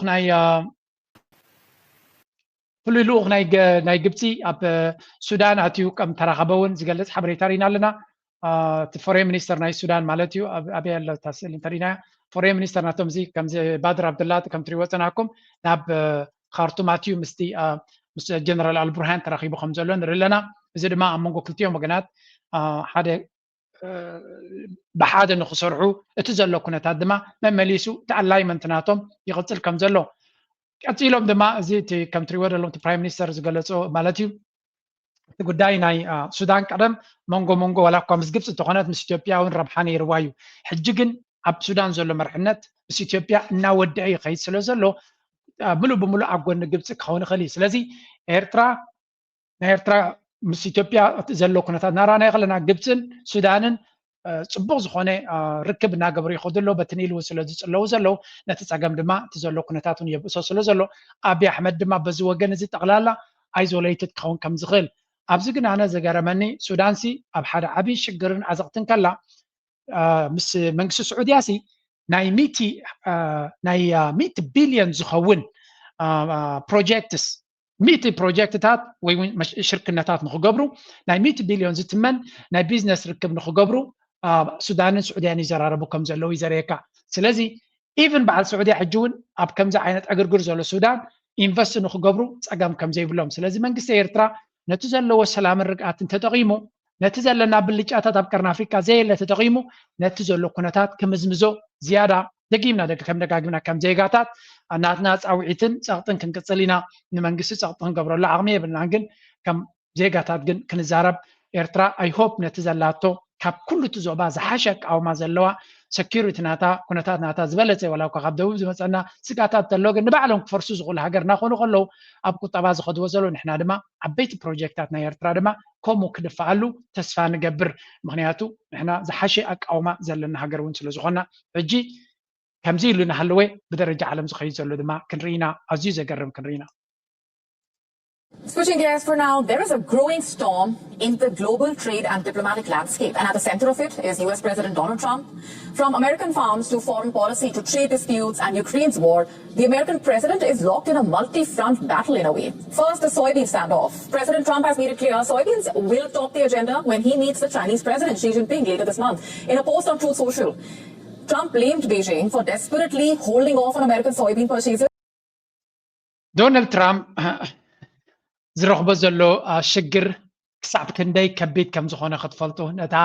ኣሜሪካ ኣብ ዓለም ዝበለፀት ክገብራ ኢሉ ዝኸዶ ዘሎ ኩነታት ቻይናውያን ከመይ ገይሮም ኣሲሮም ኣብ መፈንጠራ ይእትዎ ከም ዘለውን ራሽያ ከመይ ገይሮም ይሃርምዎ ከም ዘለውን ኢትስ ጀስት ኣሜዚንግ ዘለናዮ ግዜ እዚ ድማ ከመይ ኤርትራዊ ኮንካ ክትሪኦ ከለካ መንግስቲ ኤርትራ ንነዊሕ እዋን ሓይሊ ናይ ዓለም ሳብ ብዙሓት ክወርድ ኣለዎ ኣሜሪካ ጥራይ ትመርሖ ኣብ ልልገብት ዝብል መድረክ ስክውዳ ኣለዎ ክበሃል ከሎ ዝተዋሃደ መጥቃዕቲ ናይ ቻይና ናይ ራሽያ ናይ ካልኦት ሃገራት ግን ንምንታይ ንዶናልድ ትራምፕ ኣዳኺሞ ከም ዘሎ ብፍላይ ቻይና ጌራቶ ዘላ ዘገርም ይስምዕዎ ካብ ኣሜሪካ ባዕሎም The soybean buyer, China, is responding to President Trump's tariffs and sending American farmers into an economic crisis. China has historically made up nearly 60% of all soybean exports, but that came to a grinding halt amid this ongoing trade war, costing farmers billions of dollars in lost sales. But it looks like some help is on the way. President Trump now saying he plans to use some of the revenue from the tariffs to help struggling American farmers. Donald Trump بسمعيت ኣብ ትዊትና መጻኻ ንቻይና ምፍርራህ ኖርማል ነገር ዝኾነ ይኹን ፀገም ዘየምፅእ ይመስሎ ነይሩ ለካ ቻይናውያን ኤቭሪቲንግ ዝገብርዎ ካልኩሌትድ ምዃኑ ስትራቴጂ ናቶም ድማ ኣብ ሚድያ ከይተዛረቡ ንሱ ክዕንድር ንሳቶም ቤላ ገይሮም ንክፃወትሉ ተዳልዮም ነይሮም እዚ ብድሕሪ ኣብቲ ትራክተር ዘሎ ሕርሻ ትሪእዎ ደለኹም ሶይቢንስ ዝበሃል ቻይና ድማ ካብ 30 ክሳብ 60% ናይ ኣሜሪካ ምህርቲ ንሳ እያ ትገዝኦ ነይራ ካብ 12 ክሳብ 12 ቢልዮን ዶላር ዝትመን ማለት እዩ ኣብዚ ሕጂ ታሪፍ ኢሉ ዶናልድ ትራምፕ ምስ ጀመረ ቅድሚ 3 ወርሒ 2 ወርሒ ኣቢሉ ክጅምር ከሎ ቻይና ነዚ ጉዳይ እዚ ኣብቲ ኔጎሲዬሽንስ ኣብቲ ዝርርብ ክትጥቀመሉ ምዃና ይንገር ነይሩ እቲ ምህርቲ ግን ብሕረት ስለ ዝነበረ ውሳነ ከይሃበት ወለቕ ዘለቕ ክትብል ፀኒያ ልክ ሕጂ ኣብታ ግዜ ምህርቲ ምስ በፅሐት ኣከንዲ ካብ ኣሜሪካ ካበይ ትገዘላ ካብ ብራዚል ትገዘላ ንሳ ኩሉ ዘድልያ ትቐርብ ካብ ብራዚል ትገዘላ ናይ ኣሜሪካ ሓረስቶት ከ ካልእ ዝገዝኦ ዘይብሉ ምህርቶም ሒዞም ውይ ኮይና ኣላ ዶናልድ ትራምፕ ድማ ናይ ዓቕሊ ስበት ንቻይና ምድዋልን ገለመለን ፀቕጢ ክገብር ብዙሕ ይፍትን ኣሎ እቶም ሓረስቶት ንዑ እዮም መሪፆም ንዓታቶም ድማ ኣብታ ጉድጓድ ይእትዎም ኣሎ ቻይና ድማ ብስትራቴጂ ኣርሒቆም ከም ዝሓስቡን ኣበይ ክቕርቅርዎ ከም ዝኽእሉ ናይ ዓመታት ዝተዳለወሉ ስትራቴጂ ዘለዎም እዮም መዓስ እንታይ ስጉምቲ ትገብር እዚ ፀወታ ቼዝ ዳማ ምዃኑ ዳማ ሕጂ ሓደ ዘብላዓካ ዘሎ ትበልዖ ዘለካ ጥራይ ኮንካ ክትርኢ ዘለካ 2-3 ስቴፕ ሓሊፍካ ክትሓስብ ክትክእል ኣለካ ዶናልድ ትራምፕ ድማ ንሱን ኣማኸርቱን ኣብታ ቻይና ዝቕርብሉ ዘሎ መፈንጠራ ዘዘሊሎም ክኣቱ እዮም ዝረኣዩ ዘለዉ ንስምዓ እዮም ድሓን ሓደ ካብቲ ዝበሃል ዘሎ ዘረባ ዝስምዑ Donald Trump's agriculture secretary, Brooke Rollins, is apparently admitting that Donald Trump got totally fleeced by China with regard to the trade war that he started with them. And we know that Brooke Rollins feels this way because it was actually captured on camera. Last week at the UN, for some reason, Treasury Secretary Scott Bessent decided he wanted to go, so he went to watch Donald Trump complain about escalators and teleprompters. And,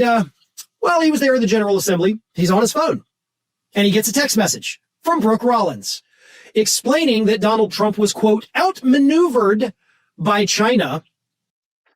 China خمي جرون كم تزعوتوا لهم بمصير ده كونسي كابتي تليفون ناتاتو أمريكا رقيبهم مثل زلويهم من البات سان تمسي والو كان رياينا أبزي من البات تلا إتا زانتا أنا بكالي بزح وتي أصل زلا أبزح رياني رنت رقيبها أبكالي من البات تلوهم تخون أبزي غربان له تعمل اغتسي رياني رانا بكالي انتايا تبل China بيلا جيرم تسعوتهم الكايم زبلوه نتي تريجر سكرتير ناتهم تناي منستر حرشاتنا أمريكا زسددلو ملقت كنبب كله كابر حقسي لو ما بتا تليفون غلا انتايا تبل تا ملقت دما China يتعوتلنا له بخميت تسعوتهم من دونالد ترامب كاي زبل زلو اب ارجنتينا عبي على شجر اغاطي مسلو زلو قطبا ناي تهاجر كم ناي دونالد ترامب ميك ارجنتينا جريت لبوليسي نقولو تي حقتات قيايرو مسكده تهاجر ابديق زباله شجر مساتوت 10 بليون بيل اوت بال منكس امريكا ندحنا تايلو جنزه مسكفله اما نسوني قطبا ناي ارجنتينا نمتحن دونالد ترامب جنزه يخفل تاينا دما ناي امريكا كامباينتات قديفه كاب ارجنتينا خدجز جميره زغانتاي مالتي دونالد ترامب حرستوت ناي هاجرو اب حدغا ايتيو كبك اكند ندحنتهم جنزب زخفل نتا ارجنتينا نتناتهم عداغا قديفه كاب ارجنتينا تجززلا نعتاتهم كم زخفل بمقبارو كلتا سلسته عينت صفعي تبع دونالد ترامب كم زمت غيرلو اذا خانتاي زريكا calculated move لعل calculations زلوو معناته منكسنا تشاينا بكومبيتنس زلوم فلطه زلوم بقع زلوم بزح زلوو ترجم لهم ثم بزح دما اب شد شهور اب 4 عام زغيرو زيكونو ننوح وان اب بوتاتي زاكل سلطانان تمكرون سلطانن زلوم سباتي بريزنت شي بازيوم بقع سباتي مخرج وسط زي مفلاد يدلي منكس تشاينا بزحلو امين منكس كما يسرح ديتريو بريزنت ناي تحقر بالكو طبعا ناي تحقر كل منيسترتات نحلو خلو كل زي كتكرسو على برايم مينستر الله برايم مينستر تايز قبر كنت طبعا يتهاجر ترايزري ابتعتي دما كل عينت مينسترتات الله ስለዚህ መንግስትና ቻይና ሶፊስቲኬትድ ዝኾነ ምድላዋት ዘለዎ ንኩሉ ነገር ድማ ኣስተውዒሉ መዚኑ ዝኸይድ እዩ ንረብሓ ናይቲ ሃገር ካብ ዝሰርሑ ኣብኡ ኮይንካ ቢልዮነራት ብገንዘቦም ዝውርዎም ሰራሕተኛታት ኣይኮነን ዘለዎም ስለዚ ቻይና ምስ ቻይና ክትዋጋእ ምፍታን ናይ ብሓቂ ሓደጋ ምዃኑ ኣብ ንግዲ ይኹን ኣብ ወታደራዊ ይኹን ኣብ ዝኾነ ምክንያቱ ልዑል ጥንቃቐ ዘለዎም ብፍላይ ከም ኣሜሪካ ዝኣመሰለ ኣብ 4 ዓመት ዝቕየሩ እሞኻ እቶም ዝመፁ ነቶም ቅድሚኦም ዝነበሩ ክሰምዑ ዘይደልዩ እቶም ቅድሜና ዝነበሩ ኣእማንዮም ሓንጎል የብሎም ደናቑር እዮም ናበሉ ዝመፁ እንድሕሪ ኮይኖም እቲ ሓበሬታ ካብን ናብን ብትክክል ክሰጋገር ኣይክእልኒ ዶናልድ ትራምፕ ጆ ባይደን ዝበሎ ነገር ክሰማዕ ኣይደልን ኣብነት ስለዚ እንታይ ይፈጥረልካ እዚ ንቻይና ዝበለፀ ዕድል ከም ዝባ ዘሎ ኢና ንርኢ ዘለና it's just amazing because that's when you put news you want buried they're freaking out roughly 25% of American farmers are now at risk of losing their farms without these soybean crops which China buys 60% of them they're done we will lose all these farmers ስለዚህ ቶም ሓረስቶት ናይ ኣሜሪካ ቶስትድ ኮይኖም ኢልዎም ናይ ብሓቂ እዚ ምህርቲ ትሪእዎ ዘለኹም ልክዕ ሕጂ ወሪዱ ዝገዝኦ ሰብ ክህሉ ክኽእል ኣሎ ካልእ ዓለም ክትገዝኦ ይትኽእልንያ በቲ ብዝሒሶም ዝደልዮ ቻይና 1.4 ቢልዮን ህዝቢ እዩ ስለዚ እቲ ዝዓበየ ዕዳጋ ናይ ሕርሻ እቶት እዩ ካብ ዓለም ዝበፅሐ ሕርሻ እቶት ናብ ቻይና ይድሽየ ብዙሕ ህዝቢ ስለ ዘለዎም ክበልዑኻ ስለ ዘለዎም ንካልእ ክጥቀምሉ ስለ ዘለዎም ኢንዱስትሪ ዝዓበየ ዘለዎም ሰብ እዮም ስለዚ ዶናልድ ትራምፕ እዛ ኩላ ጠራራራራዕ ዝብሎ ዝነበረ ነቶም ቀንዲ ደገፍትናቱ ሓረስቶትን እቶም ኣብ ሕርሻ ናብ ካልኦን ዝነብሩ ህዝቢ ቀንዲ ደገፍትናቱ ኮርናቱ ሰም እዮም ነይሮም ንሓታቶም ድማ ቤላ ገይሩ ይጠብሶም ኣሎ ከም ንሪኦ ዘለና እዛ ጉዳይ እዚኣ ድማ ኣብ ዝለዓለ ደረጃ በፂሓላ ኣሜሪካ ከምዚ ኢሉ እንታይ መፍትሒ ከምፃሎም ይኽእል ይኸውን ንዝብል ማለት እዩ እቲ ፀወታ ግን ካብ ሓረስቶት ወፃኢ ነዞም ሓረስቶት እዚኣቶም ጥራይ ኣብዚ ንኣብነት እዛ ቻርት እዚኣ ራእይዋ ኣብ 2024 ቅድሚ ዓመት ማለት እዩ ሶይቢን ኤክስፖርትስ ካብ ኣሜሪካስ ናበይ ይኸዱ ነይሮም ዝያዳ እንተሪእኻዮም ዩሮፒያን ዩኒዮን 2.5 ሜክሲኮ 2.3 ገለ ናበለ 12.6 ቢልዮን ናብ ቻይና ይከይዱ ሕጂ ድማ ክንደይ ክትገዝያ ቻይና ዚሮ ካብ 12.6 ቢልዮን ዚሮ ክትገዝያ እዚ ተሪፉ ዘሎ ኣበዮም ክሸጥዎ ዩሮፒያን ዩኒዮን ብምሉኡ ጥራይሲ 2.5 ቢልዮን ይገዝሎም ነይሩ ስለዚ ብሓይሉ ድዮም ክሸጥዎ ክጓሓፍ ድዩ ኣረናው ምስ ሕጂ ምስ ቻይና ክረዳዱ ክፍትኑ ድዮም ቻይና ግን እንታይ ክገብርዎም እዮም ኣብ ካልእ ቤላ ገይሮም ስኩዝ ክገብርዎ እዮም እንተዘየለ ዶናልድ ትራምፕ ሓደ ኣገዳሲ ኮር ቤዝ ናቱ ከሲርዎ ኣሎ ማለት እዩ እዚ ከዓ ዕንደራ ዘርእየካ ወይ እውን ብፕላን ዘይትኸይድ ኮይንካ ዝፍጠረልካ ኩነታት ኢና ንርኢ ዘለና ምናልባት ኣብቲ ኣቐድም ኣቢለ ዘስማዕክኹም ንእሽተይ ንካልኦት ሃገራት ዝፈጥረሉ ዘሎ ኩነታት ካ ክንርኢ ምንታይ The top buyer of US soybeans. It has now pivoted sharply. In August, Chinese imports of soybeans hit a new record with over 12 million tons. But most of that did not come from the US. Nearly 85% of it was sourced from Brazil. And as Beijing increasingly turns to South America to meet its demand and ramp up the pressure in the ongoing trade talks with Washington. But trade is just one piece of the puzzle here. Across the world, President Trump is watching closely as India and China continue buying Russian oil in defiance of the Western sanctions. President Putin is expected to visit. ስለዚ ምዞም ሰለስተ ዓበይቲ ሃገራት ቻይና፣ ህንዲ፣ ራሽያ ምስ ሰለስቲኦም ኣብ ተፈላለየ ዓይነት ግንባራት ብቁጠባ ብፖለቲካ ብወታደራዊ ዓይነት ይጋጮ ስለ ዘሎ ዶናልድ ትራምፕ ሽግር ናቱ እናበኣሰ ይኸይድ ከም ዘሎ ምስ ራሽያ ዝግበር ዘሎ ኩናት ንኣብነት ቭላድሚር ፑቲን ዝተዛረቦ ዘረባ ኣሎ ኣብዚ ክንሰምዕ ክንፍትን ኢና it's just amazing ከመይ ደረጃ በፂሕና ከም ዘለና ስምዑ ኣብዚ ፑቲን ዝተዛረቦ እዩ እዚ We all had a real chance for a different positive direction in the development of international relations. But unfortunately a different approach prevailed. Western countries could not resist the temptation of absolute power. Well, that temptation, it's serious. To resist such a temptation, one needed to have a historical perspective and a good level of preparation, including intellectual and historical training.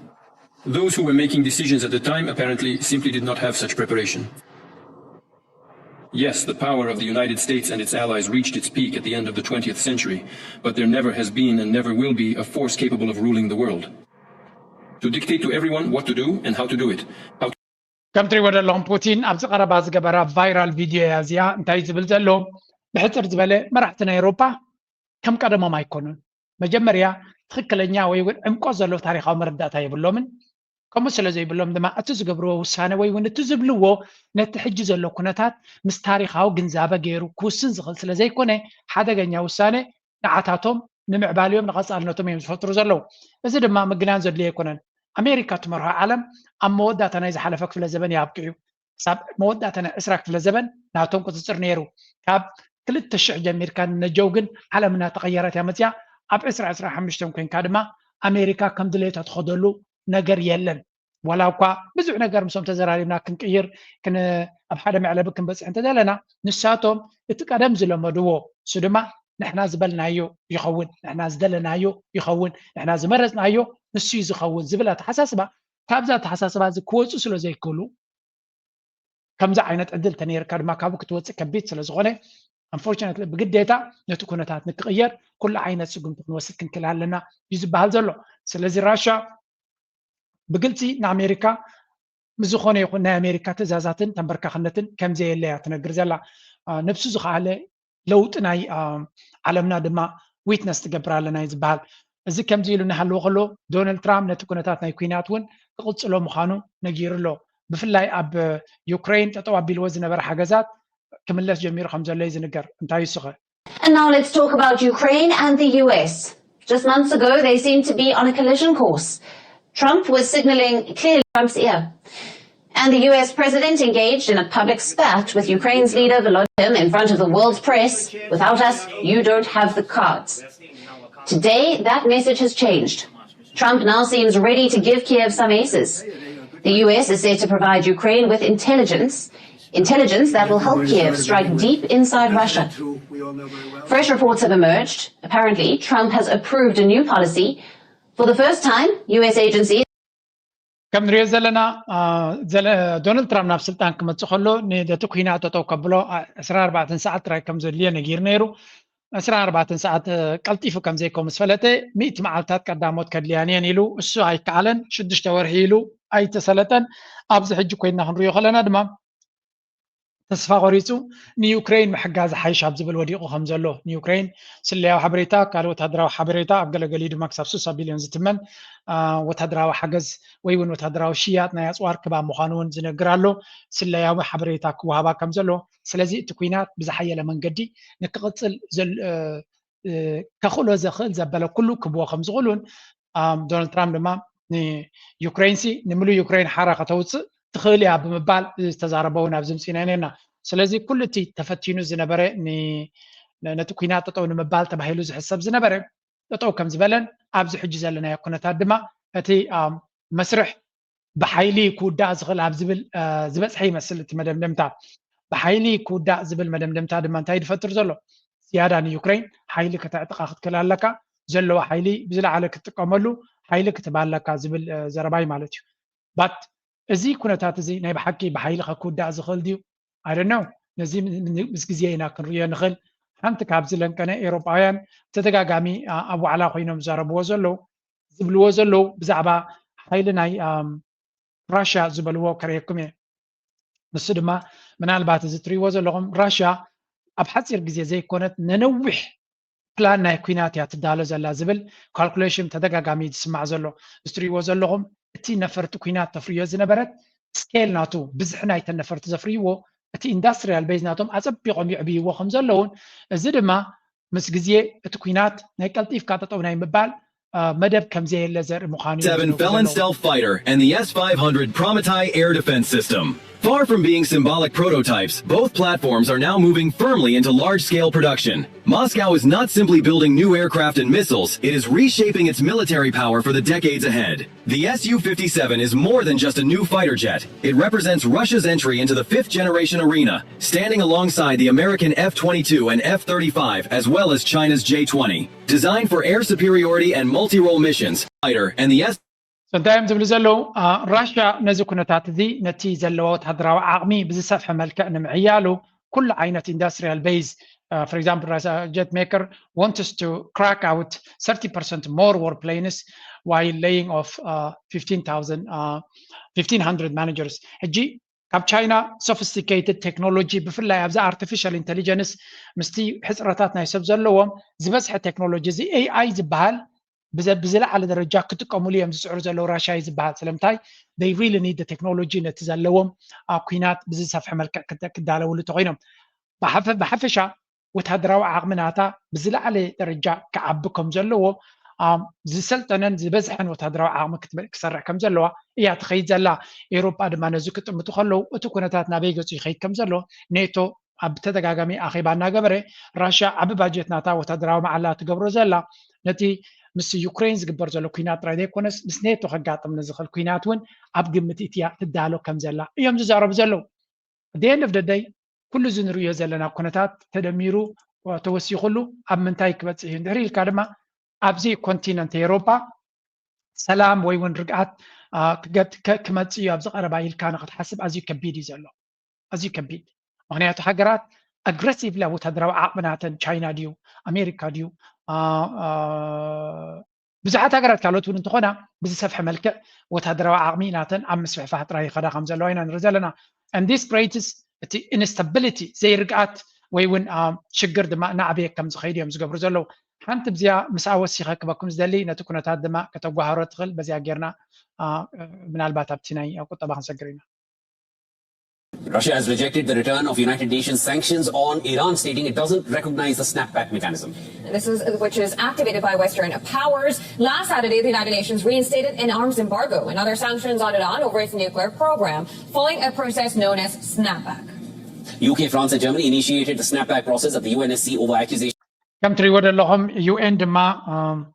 حبابيرو مالتيو قبل على إيران برتع زخونة قدا دقيمة مليشة ملوك المحجز زنبرة تطويل الزنبرة تحبابيلهم بسكيورتي كونسل كحلف سلازيكل اتن أبلات هجرات أوروبا أمريكا كوينهم صنع زخونة قدا قبل علي إيران يقبروا له تأتي العماد ما قبل علي إيران ما تقع تقبر كم زخل عبزنز بس عزل وارح ترجع ناتود زخي زلو قدايم زول زلو انتهي مالتي زي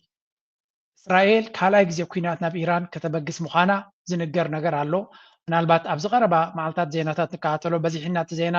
ነናይ ክን ሪፖርት ክንገብር ነናይ ክንገድፍ ስለንብል ዘለና እምበር ቀጠር ምስ ኣሜሪካ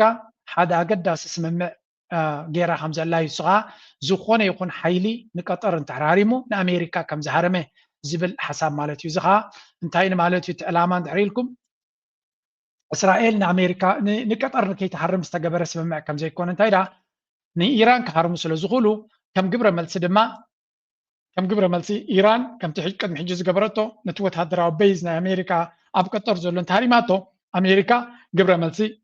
كتب كم زلوان نخرجا قصي لهم زقبر ويو سلازي نتنياهو بتدقى قامي ناب نيو زملالة سولو ناب مني خاطب له ناب ترام نات ملالة زرا خبز له تعلامة ኣብ ልዕሊ ኢራን መጥቃዕቲ ክግበር ከም ዝኾነ ንዑ ንመደላደሊ ዝኸውን ኩነታት ይግበር ከም ዘሎ ኣብ መወዳእታ ዶናልድ ትራምፕ መጋበርያ ወይ እውን ሙሉእ ብሙሉእ ኣብ ትሕቲ ቁፅፅር ናይ እስራኤል ስለ ዘሎ ነተንያሁ ድማ ነዛ ሕጂ ዘላቶ ቁፅፅር ናይ ኣሜሪካ ፖለቲካ ናይ ኣሜሪካ ንሓዋሩ ክትህልዎ ስለ ዘይትኽእል ተገብሪ ይደልደሎ ኣብ ገለ ነጥቢ ነዛ ኢራን ሓሪመ ከፍርሳ ክኽእል ኣለኒ ዝብል ሓሳብ ቅድሚ ሕጂ ፈቲኑ ስለምንታይ ተጠዋቢልዎ ሚሳይላት ስለተወድኦ ኣብዚ ብዝሰፍሐ መልክዕ ብክኢላታት ጌርና ሪፖርት ጌርና ኢና ሚሳይላት ስለተወደአ ካልእ ሚሳይላት ኣብ ሓፂር ግዜ መተካእታ ክሳብ ዝረክብ ብካልእ ኣጀንዳታት ገይሩ ነቲ ኩናት ጠጠው ከም ዝብል ገይሮሞ ሕጂ ድማ ነዘን ዝሓለፈ እዋናት ክዳለዩ ፀኒሑ ዘሎ ዝኣክል ምድላዋት ጌርና ኣለና ኢራን ድማ እገዳን ገለን ጌርናያ ስለ ዘለና ዝኣክል ምድላው ክትገብር ኣይትኽእልን እያ ስለዚ ንሕና ተዳሊና ከም ብሓድሽ እዋይ ዓሎ መራ ኮይ ዝሕዝነካ እቲ ኣካይዳ ናይ ዓለምና ግን እዚኣ እቲ ዓለም ፅቡቅ ገይሩ ሰብ ክርድኦ ዘለዎ ክሳብ ክንደይ ሓባቢልካ ከም ዝኽየት ነገር ምርዳእ የድሊ ኣብ መወዳእታ እንታይ ኢና ንርኢ ዘለና ብዙሓት ሃገራት ነቲ ናይ ኣካይዳ ናይ ኣሜሪካ ክምክትዎ ወይ እውን ክፃብዎ ወይ ጠጠው ከብልዎ ይፍትኑ ኣለዎ but it's not easy ወላ ኩሉ ብዙሕ ፈተነታት ንኣሜሪካ ዕንቅፋት ክወርዳ ይኽእል ኣብ ሓፂር ግዜ ግን ኣሜሪካ ክትወድቕ ትኽእል እያ ወይ እውን ክትሰዓር ትኽእል እያ ክትብል ኣይትኽእልን ኢኻ because establishment ኩሉ ንዓታቶም ንነዊሕ ከገልግሎም ከም ዝኽእል ኮይኑ ስለ ዘሎ ቻይና ብርግፅ ነቲ ኩነታት ተጠቒማ ከም ትሪእዎ ዘለኹም ዓለም ሙሉእ ንኩናትን ንሚሳይላትን ክተውሪ ከላ ካብ ቻይና ዝመፅእ ቪድዮታት ኩሉ ግዜ ነዚ ዝመስል እዚ ከተማ ቤጂንግ ኣብዚ ቀረባ መዓልታት ዝመስሎ ዘሎ ኢሎም ደውፅዎ ዘለው እዩ እቲ ፕሮስፐሪቲ እቲ ሃብቲ እቲ ብልፅግና ናይ ቻይና ካብ ግዜ ናብ ግዜ ብሰማይ ገፁ እዩ ዝኸይድ ዘሎ ስለዚ ካልኦት ሃገራት ራሽያ ንባዕሉ ኢራን እስራኤል ኣሜሪካ ኤውሮፓ ኩላቶም ኣብ ኩናትን ወረብ ኩናትን ከለዉ ቻይና ኣብ ቅልጡፍ ዝኾነ ቁጠባውን ቴክኖሎጂካውን ዘላ ትኸይድ ኣላ እቲ እንኮ ነዚ መድረክ እዚ ብዝበለፀ መንገዲ ትምዝምዞ ዘላ ሃገር ተላ ቻይና እያ ኣይሆፕ ኤርትራ ናይ ቻይና ሞዴል ተኸቲላ እዚ ኩሉ ኣብ ዓለም ዝካየድ ዘሎ ወላ እኳ እቲ ፖለቲካ ብኩሉ ዝፀልወና እንተኾነ ኤርትራ ግን ብዝቐረበ መንገዲ ነቲ ቴክኖሎጂ እናተጠቀመት ኣብ ቁጠባዊ ግስጋሴ ተኣምር ክትፈጥር ተስፋ ንገብር ናተይ ትምኒት ንስ እዩ ኣብ ቁጠባ ነዚ ኣርኢና ክንሰግር ኢና ሸው I saw this stat and it blew my mind. Remember those stimulus checks we got back in 2020? $1,400. The government was handing it out like candy. Well, if you had taken that $1,400 and bought Bitcoin when you got the stimulus check, you'd now have over $21,000. So think about the difference here. When you got the stimulus check, you could have went and spent it on whatever you wanted, or you could have invested it. And that is ultimately the example of what's happening in society. ዛዘረባዝያ ኩሉ ግዜ ኣስተውዕልዋ ኣነ ይገበርክዋ ምክንያቱ ኣብቲ ግዜ ትከማት ሓሳስባ ስለ ዘይነበረኒ ኣብ ኣሜሪካ ኣብ ግዜ ኮቪድ ፓንደሚክ ኣብ ዝነበረሉ ግዜ መንግስቲ ኣሜሪካ $400 ንኩሉ ሰብ ሂቡ ነይሩ ኣብ ኣሜሪካ ማለት እዩ ካብዘን 400 ተን 200 ንኻልእካ ወሲድካ 200 ኣብ ቢትኮይን ኢንቨስት እንተትገብር ነርካ እዩ ዝብለኩም ዘሎ $200 ኣብ 20 ናብ ቢትኮይን ኢንቨስት ተትገብር ነርካ ሎሚ 21,162 መሃለወካ this is the power of investing ኢንቨስት ምግባር ካብኡ ናብኡ ድማ ኣብ ቢትኮይን ኣቃሊሎም ክነግሩካ ስለ ዝደለዩ እዩ ኣብ ቢትኮይን ኢንቨስት ትገብሮ ነቲ 200 ሎሚ 21,000 መሃለወካ ኣብዛ ሰዓት እዚኣ ንብሎ ዘለና ድሕሪ 5 ዓመት ከምዚ ኮይኑ ክሳብ እዩ ብተደጋጋሚ ዝርኦ ዘሎ ታሪክ እዚ 2010 እንተትገብሮ 2015 2020 እንተትገብሮ ሎሚ ድማ ንሪኦ ኣለና ኣብዘን ዝሓለፋ ወርሒ ሓደ ናይዚ ዓመት እዚ ኢንቨስት ግበሩ ኢለ መዓልታዊ ክነግረኩም ከለኹ ዝገበርኩም ካበይ ናበይ ደ ይብሎ 70,000 80,000 ነራ ቢትኮይን ሽዑ ሎሚ 120,000 እያ ዘላ ኦልሬዲ ብሓደ ቢትኮይን ዝገዛ 40,000 ከስ ይብሎ ማለት እዩ 80,000 70,000 እንድሕሪ ገዚእካዮ ኮይንካሲ 120,000 እንድሕሪ ኣሎ ብሓንቲ ቢትኮይን ተገዚኡ ሓደ ሰብ ሃብታም ማለት እዩ ንምንታይ ከሲቡ ከም ዘሎ ከምዚ ዓይነት ዕቤት ኣብ ካልኣይ ይርከብኒ ስቶክ ማርኬት እውን ኣብ ዝለዓለ ደረጃ እዩ ዘሎ ከምዚ ናይ ቢትኮይን ወይ ከምዚ ናይ ክሪፕቶ ዕቤት ግን የለን ስለዚ ኩሉ ገንዘብኩም ኣብ ክሪፕቶ ግበርዎ ይብለኩም ኣለኹ ስቶክ ማርኬት ዝዓበየ ገንዘብኩም ክሪፕቶ ድማ ገለ ገንዘብኩም እቶም ጠቕላላ ዘይትገብሩ ግን well I'm sorry for you ዚያጥራይ ክብል ዝኽእል እቶም ትገብሩ ዘለኹም ድማ ዓቕሊ ገይርኩም ቀፅሉ ን5 ዓመት ን10 ዓመት ክትሓስብለኩም ናይ ሎሚ ናይ ፅባሕ ጥራይ ዘይኮነ ሕጂ ናብቲ ዞባና ክምለስ እየ ኢትዮጵያን ለማዳከም ኢትዮጵያ የተፈጥሮ ሀብቷ እንዳትጠቀም ኢትዮጵያ እንዳትወጣ እንዳትገባ የሚያደርግ ጠላት ኢትዮጵያ አላት። ይሄ ጠላት እንደ ድሮ በራሱ መምጣት ትቶ ባንዳ እየፈለገ እያደራጀ كم تريو زلهم أبي برهان جولايو سراويتو بفقد وزمارخ زلو تلاقينا نبينو سلزي كالنا كال تقرابيتو متشيلو باندا حيز متشيلو يبلالو مروخات ناتقن تايبلو ولو سمعو መንግስት የራሱን ምርኮኞች የድሮን ጥቃት ኢላማ አድርጓል ተባለም። ጀነራሉ እየተዋጋን ያለነው ከጸረ ኢትዮጵያ ኃይሎች ጋር ነው ሲሉ ገልጿል። በአማራ ክልል የደሃ ኢትዮጵያ ልጆችን አሰማርቶ ከወንድሞቻቸው ጋር እያዋጋ የቀጠለው የብልጽግናው መንግስት ከሰሞኑ ያጋጠመውን ወታደራዊ ኪሳራ ተከትሎ በተለይም በሰሜን ወሎ ዞን የአየር ኃይል ስምሪት መስጠቱ የሚታወቅ ነው። በዚህም በተለያዩ አካባቢዎች ላይ የድሮን ጥቃቶች ደርሷል። በቀጠናው ተማርከው የታዩ በመቶዎች የሚቆጠሩ የመንግስት ወታደሮች ጉዳይ መነጋገሪያ ነበር። ከነዚህ አገዛዙ ደጋግሞ ከካዳቸው ምርኮኛ ወታደሮች መካከል አስተያየታቸውን የሰጡት ደግሞ ለራሳቸው ስልጣን ሲሉ በየቀበሌው እኛን መላካቸው ሳያንስ ምርኮኛን በድሮን የሚመቱ ናቸው ሲሉ ይገልጻሉ። ተማሪ እንታየውም ዝብሉ ዘሎ አብዚ ክርዳና ዘሎ ማለት አብይ አህመድ በሐፈሻ ውርደት እንዲወሪድዎ ዘሎ ዕብይ ዝበለ ውርደት እዩ። ሰራዊት ሓያል ኣለኒ ዝለዓለ ስልጠና ዘለዎ ዓቕሚ ዘለዎ ብቅዓት ዘለዎ እናተባህለ ዝፍከረሉ ሰራዊት ናቱ ኣፈቐዱ ዝማረኽ ዘሎ ፋኖ ድማ ዓቕሚ የብሉን ሳክት ንሽተይ ዓቕሚ ዘለዎ እዩ ገለ እናበልካ ዝነዓቕ ዝነበረ ካብቲ ትፅቢቱ ወፃኢ ክድክሮ ስለ ዝፀንሐ ሕጂ ድማ ነቶም ዝተማረኹን ኮላይ ሓደ ነቶም ዝተማረኹ ሰባት ከም ዝተማረኽዎ ኣይኣምን እዩ ዘሎ ካልኣይ ድማ ነቶም ተማሪኾም ዘለውን ዕላማ ናይቲ ድሮናት ናቱ ይገብሮም ከም ዘለውን ብዓብዩ ምክንያቱ ብርግዝ እንተ ተማሪኾም ስእሊ ናይቲ ሰራዊቱ ሞራል ናይቲ ሰራዊቱ ወይ እውን ተሓቅውን ክነግሩ ስለ ዝኽእሉ ግን ኣዝዮም ውሕዳት 5-6 ሰባት ግን ኣይኮኑ ዝማርኹ ዘለዉ ብብዙሕ ግንባራት ብዙሓት እዮም ዝማርኹ ዘለዉ ስለዚ ሓደ ካብቶም ምርኮኛታት ድማ ብዙሕ ምስጢራት እዩ ዝወፅእ ዘሎ ኣብዚ እዚኣ ቪድዮ እዚኣ ብዙሕ ክዘውር ሰሚና ኣለና እንታይ ይብላ ኣሎ ዝምርኽ ወታደር ስምዕዎ አገዛዙ ደጋግሞ የቀበሌው ይጻሉ የለኝም እያለ አገር ቤት እንዳይገባ በድሮን ጨፍጭፈው ምርኮኛን እዚህ ለመጨረስ ነው። ቀይ መስቀል መጥቶ እንዳይረከብ ዓለም መንግስታት እንዳያውቅ ድሮን የሰራው እኮ ህዝብ ለመጨፍጨፍ ሰራዊት ለመጨፍጨፍ አይደለም። ህዝቡ መስማት ያለበት ማለት ኦሮሚያ ክልልም ያለ ደቡብ ክልልም ያለ አማራ ክልልም ያለ ወጣት ማወቅ ካለበት ያመጣ የሚያስጨፈጭፈው ለስልጣኑ ነው። ስለዚህ እዚ ሓደ ካብቲ ኣብ ብዙሕ ቦታታት እያ እዛ ቪድዮ እዚኣ ቫይራል ኮይና ዘላ ኣይ ቲንክ ብኩሉ መንገዲ እንተሪኢኻያ ድማ ዋላ እቶም ኣምሓራ ብኩሉ መንገዲ እዮም ፖስት ዝገብርዋ ዘለው ዋላ ንኣምን ዘለቀውን ገይርዋ ነይሩ ኣብ ወሎ ፎርስስ ትሬይንድ ሚሊሻ ሜምበርስ ኣቢ ብሓፈሻ ብዙሓት ሰባት ፖስት ገይሮም ኣለው እቶም ኣብዚ እውን ሓንቲ ፅሕፍቲ ነይራ ብእንግሊሽ ከማን ኢንተርናሽናል ኦዲየንስ ኢሎም ዝገበርዋ ይመስለኒ እስከ ተቐፂልና ናምን ዘለቀ በአማርኛ ፅፍ ነይሩ እዚኣ ነይራ ቀልጢፋትና ከለት ተመፅያ ክንሪኣ ኢና እዚኣ ብሬኪንግ ኒውስ ናይ ሰራዊት ናይ ኢትዮጵያ troops captured by Fano told Ethio 251 media it has been 5 years since I joined the EDF and the longing for home is intense.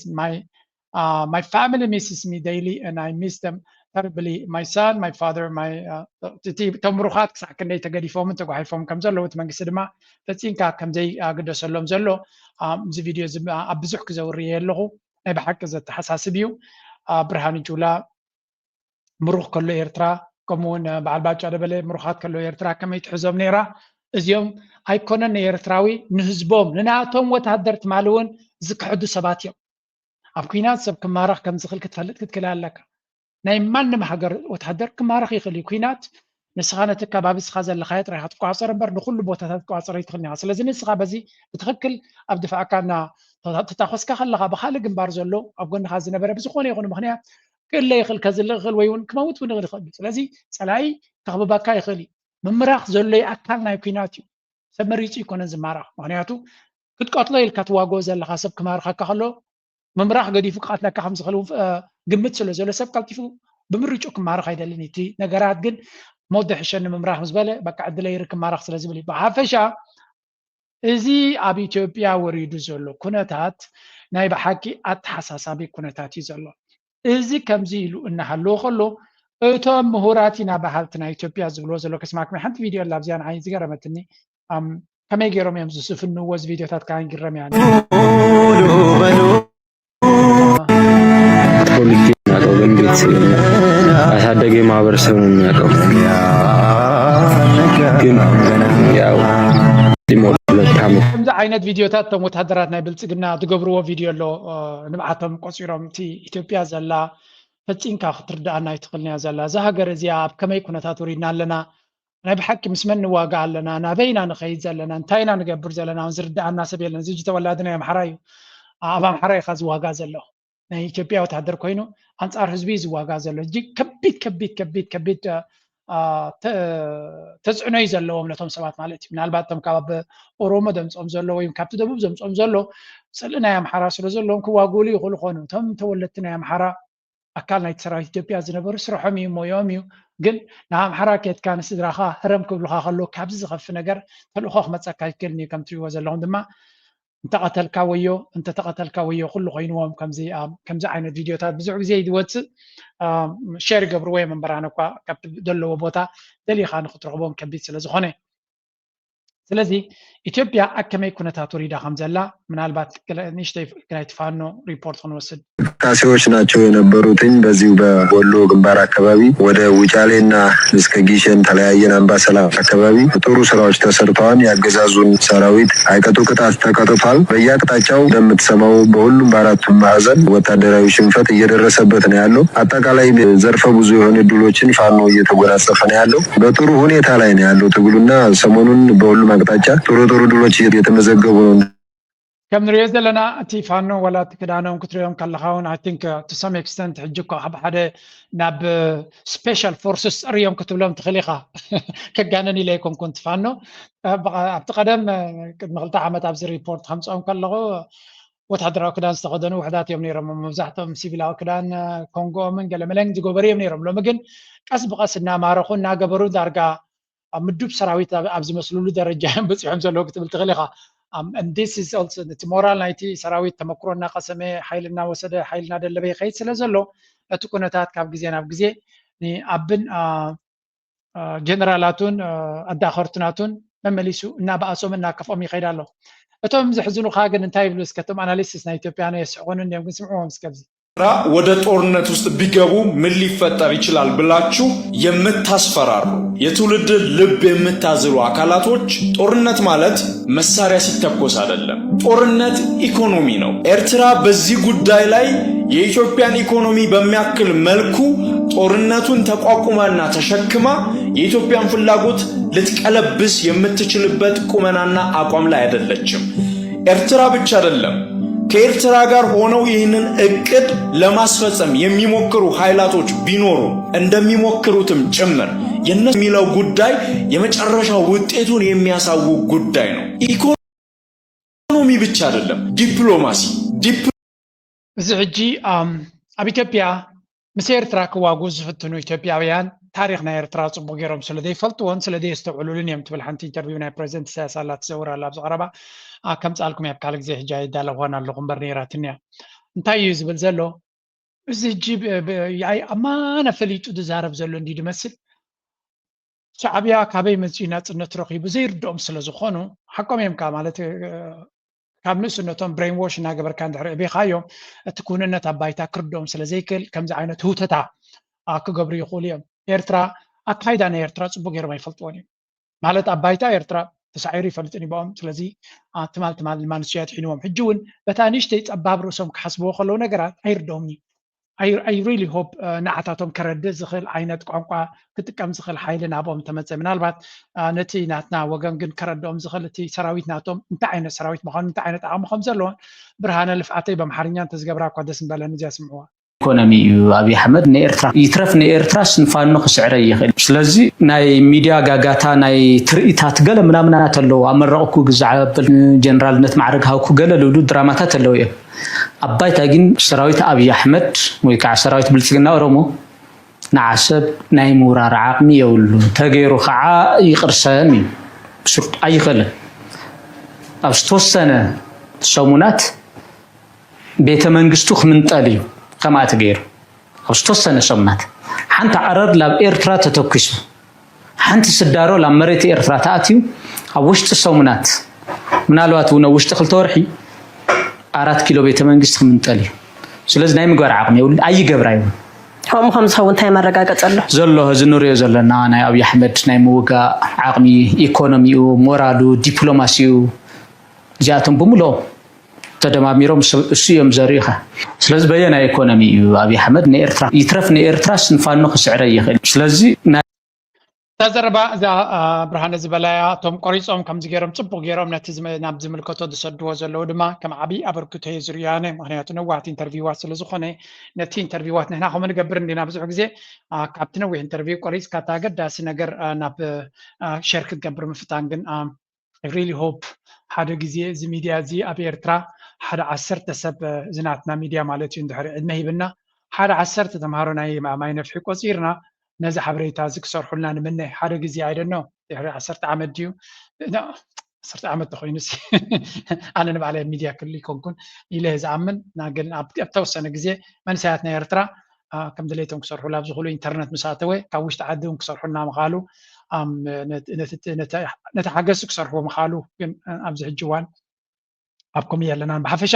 ነዚ ነገር እዚ ቆሪፅካ ንፀላይካ በቲ ክሰምዖ ዝኽእል ቋንቋ ከተስምዖ ምኻል ኣዝዩ ኣገዳሲ እዩ ኣብዚ እውን ነቲ ናይ ፋኖ ዝዛረብዎ ዘሎ እስከ ስምዑ እንግዲህ ከፋኖ በኩል መግለጫዎች ተሰጥተዋል ይህንን ጉዳይ በራሳችን ነው ያደረግነው ፋኖ ጠንካራ አይደለም ለማለት ነው ሻዕቢያ እና ህወሓት ከጀርባ አለው የሚባለው እንጂ ራሳችን ነው ሚሽኑን የፈጸምነው የሚል መረጃ ወጥቷል በመንግስት በኩል ያየሁት መንግስት በራሱ ሳይሆን በመንግስት ደጋፊዎች በኩል ሻዕቢያ ኮሎኔሎች ተማረኩ አብረው ሲዋጉ የነበሩ የቲፒኤልኤፍ ተማረኩ የሚል አለ እንግዲህ አየር ላይ ያሉ ወሬዎች ብሓፈሻ እንታይም ዝብሉ ዘለው እቲ ፋኖ ብምስ ህወሓትን ምስ ሻዕቢያን ርክብ ኣለዎ ዝብል ዘረባ ብዘይ በቲ ናይ ብልፅግና ወገን ዳርጋ ከም ዝሰፍሐ ፕሮፓጋንዳ እዩ ዝግበረሉ ዘሎ ምክንያቱ እቲ ዘጋጥሞም ዘሎ ስዕረት ክዋሓጠሎም ስለዘይካኣለ ነዚ ጉዳይ እዚ ግን ብክልተ መንገዲ ክንሪኦ ኢና ሓደ ብወገን ትግራይ መልሲ ክወሃበሉ ጀሚሩ ኣሎ ሓደ ጀነራል ናይ ትግራይ መልሲ ይብሉ ኣሎ ዘሎ ኮይናት ኣሎ ብማቕለ ሰማዕኹሞ ነገር እዩ ብጣዕሚ ብዝገርም መንገዲ ሰራዊት ሲዲኤፍ ተሳቲፉ ናይ ትግራይ ሰራዊት ተሳቲፉሉ ኢሎም ኣቀናቢሮም ቪድዮ ብቪድዮ ብእንታይ ብሚድያ ብግዛዕምዛ ብገልምታት ብዶክሜንተሪ ፊልም ከውፅዎ የዳልዎ ኣሎ ካብ 1000 ክሳብ 1500 ሓይሊ ናይ 24 ናይ ኣርሚ 24 ተሳቲፉ ኢሎም እቲ ዝገርም ነገር ግን ክሳዕ ክንደይናይ ከም ዝሰበኽዎም ነቶም ዝሰደድዎም ክሳዕ ክንደይናይ ከም ዘርድእዎም ብቃለ መጠየቁን ብናምን ክዛረቡ ፍቃደኛ ዘይምዃኖም ተመውስ ዝተማረኹ ማለት እዩ ተማረኹ ሰም ዝብልዎም ብቃለ መጠየቁን ብሚድያስ ቀሪቦም ክዛረቡት ክሳዕ ክንደይናይ ወቂሮም ኣብ ኣምሓራ ዘሎ ኩናት ኣሎ ብማቕለ ሰማዕኹሞ ነገር እዩ ብሓፈሻ እቲ ዘሎ ድራማታት ከም ዝንሪኦ ዘለና ኢና በዚ እውን ሓንቲ ዘረባ ሰሚዐ ኣለኹ እስከ ክንሰምዓ ጥራይ ና ከም ዝሓበሩና ምስ ፋኖ ዝሰርሕ ሓደ ጉጅለ ናይ ኢግደፍ ናይ መኮንናት ኢግደፍ ከም ዘሎ ተሓቢርና ኣለና ስለዚ እዞም መኮንናት ምስ ፋኖ ኮይኖም ዝሰርሑ ጥራይ ዘይኮነስ ዘማኽሩ ምዃኖም እውን ፈሊጥና ኣለና ማለት እዩ እዚኣቶም ኣብ ዝሓለፈ ዓመት ዝመፁ ዓመት ገይሮም ኣለዉ 9 እዮም ነይሮም ሕጂ ከዓ እንደገና ከዓ ቅያሮም እትዮም ወዲኦም ኮይዶም 9 ከዓ መፅኦም ኣለዉ ማለት እዩ እዚኣቶም ቀንዲ ሕጂ ካብ ኮሎኔል ላዕሊ ኮይኖም ክልተ ጀነራላት ከም ዘለዎም 7 ከዓኒ ኮሎኔላት ምዃኖም ኣረጋጊፅና ኣለና ነቶም ምንጭታትና ሽሞም ክህቡና ሓቲትና ግን ሕጂ ኣብ ሽም ገለ ፀገም ኣሎ ምክንያት ኣብ ሽም እንታይ ኣሎ ሓደ ወላ ካብ ኤርትራ ከም ዝመፁ ኣይትሕበርኒ ግን ትምሓርኛ ናቶም ስለዝሰባበር እዮም ዝፈልጥዎ እምበር ካልኣይ ነገር ከዓኒ ብሽሞም ዘይኮነ ብደይ ሽሞም ታሴራ ዝወፀሎም ማለት መታንቲ ሽሞም ከይፍለጥ ታሴራ ከም ዝወፀሎም ኣብኡ ብቐንዱ ግን ዳርጋ ነቲ ፋኖ ምኽሪ ናይ ደባይ ኩናት የካፍልዎም እንደገና እውን እቲ መስርሕ ናይቲ ኩናት ይመርሑ ምህላዎም ፈሊጥና ኣለና ማለት ስለዚ ከም ትሰምዕዎ ዘለኹም ቦግ ኣቢልካ ዝበሃል ዘረባ ክኸውን ከም ዝኽእል ግምት ኣሎ ግን تحققوا شعبية نفانو كم زحجزوكو مستيرونا يكونون أول كنا جيرومي شعبية فانون أستأتكتشبن إلينا أو أستأتكنلتها أستأتكنلت جن أنت بله نصمت ميلون سمت اللي ما تلاقي كبل كسيسلو يالك هساسة شعبية فانون أستأتكتشبن يالك هساسة سمت ملسيد منه ملسيد منه علمنا يومن أونتنا أستأتكناتشوال فرقان من يلونا أبي ማን አስታጥቀው ማን ብሎን ነው አብይ ራሱ ብሎን ያስታጥቀናቸው 10,000 ሰራዊት አሰልጠነለታል አለ አው አስታጥቀናቸዋል ያስታጥቀን ግን አብይ ራሱ ብሎ ነው ስሙት አህመድ ሀገራዊ ሰራዊት የብለኝ አብይ አህመድ የሀገር ሰራዊት የለኝም ሀገራዊ ሰራዊት የለኝም ትግራይ ድማ ይተመሕረንን ያ ትግራይ ድማ አትለቀኝም ወዳፌ ተነልኝ ብሎ አለኝ ሀገራዊ ሰራዊት كم زاجر كازانا أول سعيد بعلو كبام حرنيا جيرو لهم دي بلا جيرو ديم زي كباب ولا زلوا سلزي أول سعيد هذا راح كتسل كما جير كم هنياتو نتي ميديا ناراتيف شيب أب مقبار اتزبالة أسرح بزي من قد جير ككتبهم كلا غايو من البات نقرأ من قدنا سحاق ونسلزد لنا أنت كوس خلكم يا أبزيد زروا زلوا كباجن زعبات صمدو كلتا نقر كن الريخن فتن مجمريا ጌታቸው ረዳ ከምዝሎ መኸይ ተበላሽው እንታይልን ይርሱ ተወሰነ ኢንፎርሜሽን ወንዘለኒ ትርክብ ተጠናክረውለሎ ምጥርጣራት ለይ ነው ይሄ ጊዜ እንዲና ታይቶ ነርና ከምዝ ጌርኩም ናዝ ባህል ነገር ነው ይትረፍዶ ፖለቲከኛታት ሲቪሊያንስ መጽይ ማዚ ከተጥፎን ሓሲቦም ነርኩም همزي كتصلفنا ناب بحر كتصدنا مالت بموقتون سبسلطانات زارو زرواتاتون نابنا تقصره ناب زي هون نغرات ناتولو هنتات طرطارات كلهم زغل بدنبك نفلطنا حزب تግራይ ይሁን ሙሉ ህዝብ ኢትዮጵያ ክፈልጦ ዝግባ በወገን ህዝብ ኤርትራ هم عين طرطارات ምህላው ብዙሕ ተጠርጣረ ግን መሰረት ይውሉን مش መሰረት ህዝቢ ሁሉ ነገር will decide to regroup and try to do something stupid بحفش كم تري وزلهم أب صمدو خمس لومي صار صمدو كزارب كله قدم جنة صمدو زبهال كابتن قلتيفو زدف على زنبريو أتنك سيراك بحال برمان صبو زغنة exposing صراحة بيكس جبر زلو أب صراحيو من أي مودة تبغى تقرأي زلا من سير ترانسلات تحس بزي غيرنا نبير ترانسجرينا العلس نيرترا أزيوز قد السبي مسلي ولما نيرترا تتحلق كوت قام يقولون هزوا وتخينتي إرترا ينزل علوه تزقرب زلوا ناي بروباغندا ثات نمنتاين إحنا من قدها أبينا بتعمل زهزن زون دي مسألة نهزو تقرأي كتف زغل أجندا بتجارو خزر مقوار يتشزي خالي زجر مالتي بلسقنا أورومو مسؤوتنا حب ريحش النازل زي سمعوا موجنات اللومو أو زلك تعانت موراليزي دخمات خنكون يدل الناس دخمات خنكون مسخات ولا اللي خنا حدا مسرع بزخونه أب زين رينا حنتي كم مسحق نيش رينا نبتناتنا كنحلفنا ማይ ሚኒስትሮም ብጥንቆላ ዲን ጠንቋሊት ፓስተሩን ንኢትዮጵያ ብጥንቆላ ዝመርሕዋ ዘለዉ ኣፎም ዘየፅረዩ ሰበ ስልጣን ንኽድ ከነመዛዝኒና ከምዚኦም ዝበለ ዕድለኛ ይርአኹን ኢደ እግሪ ዘይብልካዶ ሚልዮናት ዝኽፈሎ ስራሕቲ ጉናዕ ኢኻ ደቀይ ሕጂ ምርጫ ካብዚኦም 4 ዮም ዓይና እዩ ትዝበለፅ እስከምረፁ እዚኣ ኣመሓዳሪት ናይ ኣዲስ ኣበባ እታ ኣዳነች ኣበበ ትበሃል በእንግሊዝ ከዛራቡ ዝፍትንዎ ዘለዉ እዩ Before I reflect on the question, let me mention one issue that makes me flagship project to complete it in the next. I'll come to the beautiful. I look forward to the مرجعناتكم صحفيكم جولاي حج زارب زلو fruitful discussion and cooperation that will result from this visit and contribute to the peace. We are not going to change our society alone. We need our neighbors and others. So we are not leave that we started again back to work together. So maybe after we'll benefit each other. We need each other.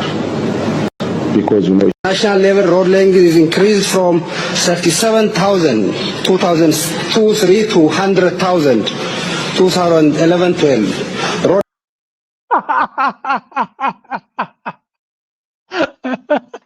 My favorite is that you got halafia.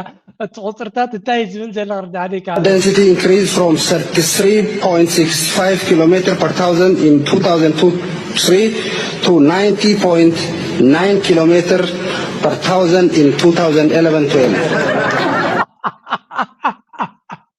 Oh my God! I mean, it's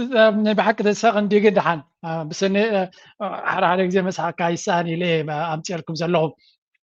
أوكي هجي نابتي ناي عدنا كن سجرينا من نابتي تبونا جرم سكارنا جنب بزياس كم جمر. حوالا شو ما استدنا قرنا هنا تسمعنا معبل تلمنا عنده هجزي أسقرب سي كم زي كان واتس على رسم بلدي ما سمعت بالكحت عجز بزن قال خاص قبرنا تسبات يعقل عصرت خلت عملت تحويل كاس أنا بسخم هذا ويكون دون أي سدد كذي خاص أبدأ قر الحوها تحويل الكاس كلامنا البعض الحوال اللي دول سب بأسنا خلقهم رؤسنا برا بروح أجزي أخوين يسمعنا ما ليش سمهر ما تخص نفاتي هاي كوليج تمرت سنة كيونيفرسيتي خد كتسلي كسبتو ودي تمرتي فاميلي تحجزك صعبنا جا تمرت تمرق ترى حجزك هاللي يجاكي كيلو لو مالتي أنا دارو كان كسر خلي عملت مقرو جيرة بدحريو يشتكي يسك خف التحجزني حلال نجاريو جن والحين سرحي بالكابلي بالكامل عملت تحويل اللي يكتب الجن والحين خبطي أبصر يا أخوي ندل من دلوسي من الوقت في الدي هاي كل وطني مالتي الصوت خير مالو خير له عند الناس أمن مالتي. يا زقال زيا هانتين كنا بحكي زربا تبغ مجلس زدلي أنا جر كويني سمع نتا حوالات بلسي نتعلم مناسي فورمالايز إندي أجيرات تزلا فكلي زلوا بزيك على العالم نحن سبسي أوكي دحين أقل نجر تعدلات سلزي اللي إلنا شلل نبلو لنديو جد my goodness really ولا كونا بكت حوالات أبير تران تزخون كيز بلانه نبير تراسي نسترانا نجلس نحول إننا أتابير تراز حيال إذا حولتي أبتنا يرترا قط أباي زحلخ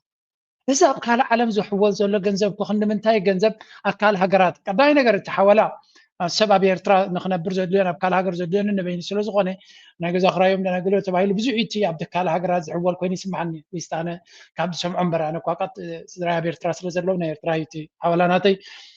جن my goodness عسرت السبب هذا من سيسي بفرلا يبع أوغندا أنت اللغينه سريحس كنا برغلينو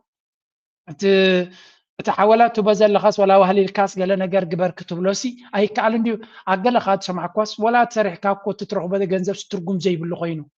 واو أنا بحكي لمستنا يا عمري نقول يوم كاس سمع كواس كابزنا حولوا لمسي أبي على أوغندا صراحة يعني جزار لهم كاسمي ولا بإثيوبيا these people are paralyzed زيهم سبازياتهم لم يسميهم رميس كايم يقع هاوي حفتقات غيره ترمي سميهم يتزعزن كفالك حسيتناتهم ويك أفكاريتناتهم أب إثيوبيا ويا عبد الله زلا صراحة يعني جزاجيرهم لا دلوا خال يسميكم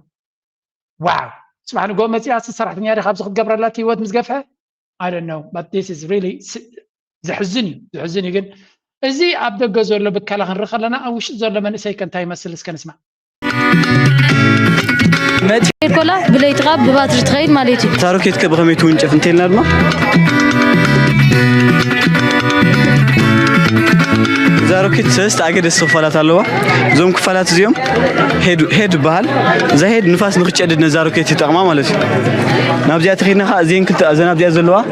فين بحالا زوم فين زيا تاروكيت بالانس نخوتحلو اجينكا نفاس نخيد يتقملنا مالتي تا مسالتي تعقد ست كفال نزاروكيت كا نوزل ويكا كم زي عبد تغني ترجم كل أفنجة يسبال إذا مالتك يتحيلي بحيل مصيص أبكن بحنسب زخير أبز عجيتا بقص كم زوات بحيل الشعب تأبي كوت خلو حيل يبرتعمو سبيد وصل أجين كا ديسانس كم وصل مالك نتا زلنا بوتا ويتاخنو ونش فلا حسيبنا زلنا بوتا سيلكت نجبرامو نتا attitude إن attitude نتا حيزنا النمبر زينا نورز توينا كابزا نورز زلا بوزيشن كم زي جيرنا نتا دلنا بوتا نستاخلا أستاخنا شعور مسر لا تبدأ مسر تارجت هون مالك كم كلا مسؤول عنه እዚ ኬሚካል ታይ ጠቅመና ዛሮኬት ምስ ወላዕናያ ብግራፋይት ሾርት ገይሩ እንታሮኬት ንኩን ጨፍ ይሕግዘና ማለት እዩ ሰሪሕ ሎ ጀመርታስ ሜ ሚሊዮን ሰምሰም ባል ዝመጣ ኩሉ ዓዲ ኻን ወዞባ ደቀ መሓረ እዚ ሕጂ አቅርቤ ዘለኹ ሙዚቃኒ ኤሌክትሮማግኔት እዩ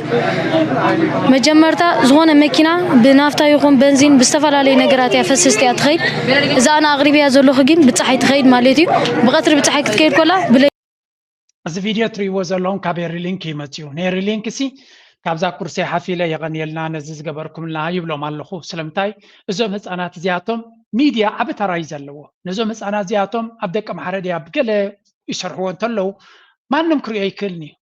የስ መንግስቲ ዕድላት ክቦም ይኽእል ግን ከምዚ ኢሉ ብሚድያ ክመፅእ ከሎ ኣብዚ ምዕቡል ዓለም ኣብ ሚድያ ዕድል ክትረክብ ማራያ ሓጋዝ ኢንቨስተር ንክትረክብ ድዩ ኣቴንሽን ንክትረክብ ድዩ ስለዚ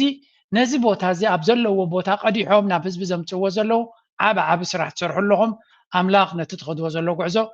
ውፅኢት የምፃልኩም ሰብኣይ ርእኒ ከምዚ ሙዚቃዊ ደርፊ ተኮይኑ ሰብ ዝርኢ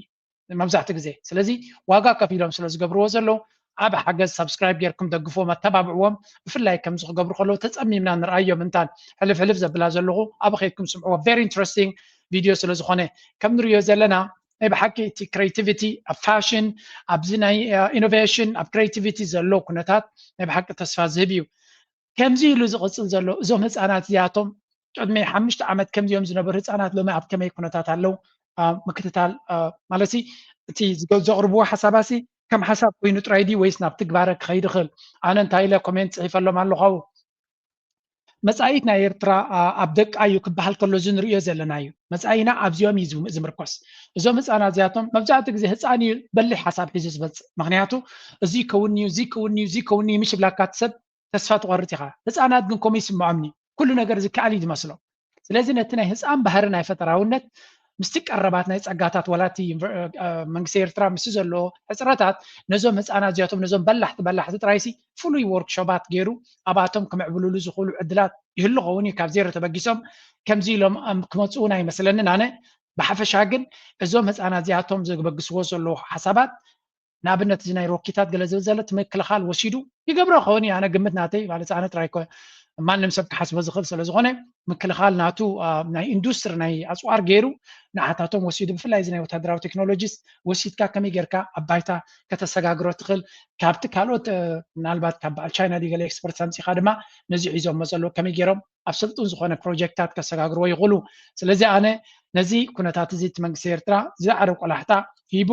ብርግፅ ብሚድያ ደረጃ ይመፅእ ስለ ዘሎ መንግስቲ እውን ብቐሊሉ ሓንታ ይገብሮን እዩ ዘሎ ክንብል ኣይንኽእል ኢና ዝኣክል ኣቴንሽን ይህቦ ኣሎ ኣብ ብዙሕ መድረኻት ድማ ኣብ ፌስቲቫላት ይኹን ኣብ ካልእ ከምዚ ንሕና ንክንርዮ ዕድላት ዘህብ ዘለውን ኣካል ናይቲ ቆላሕታ ዝግበረሎም ዘሎ ካብ ዜሮ ተበጊሱ ከምዚ ዓይነት ፕሮጀክታት ንክህሉ እውን ኣብ ማይ ተፈቕደን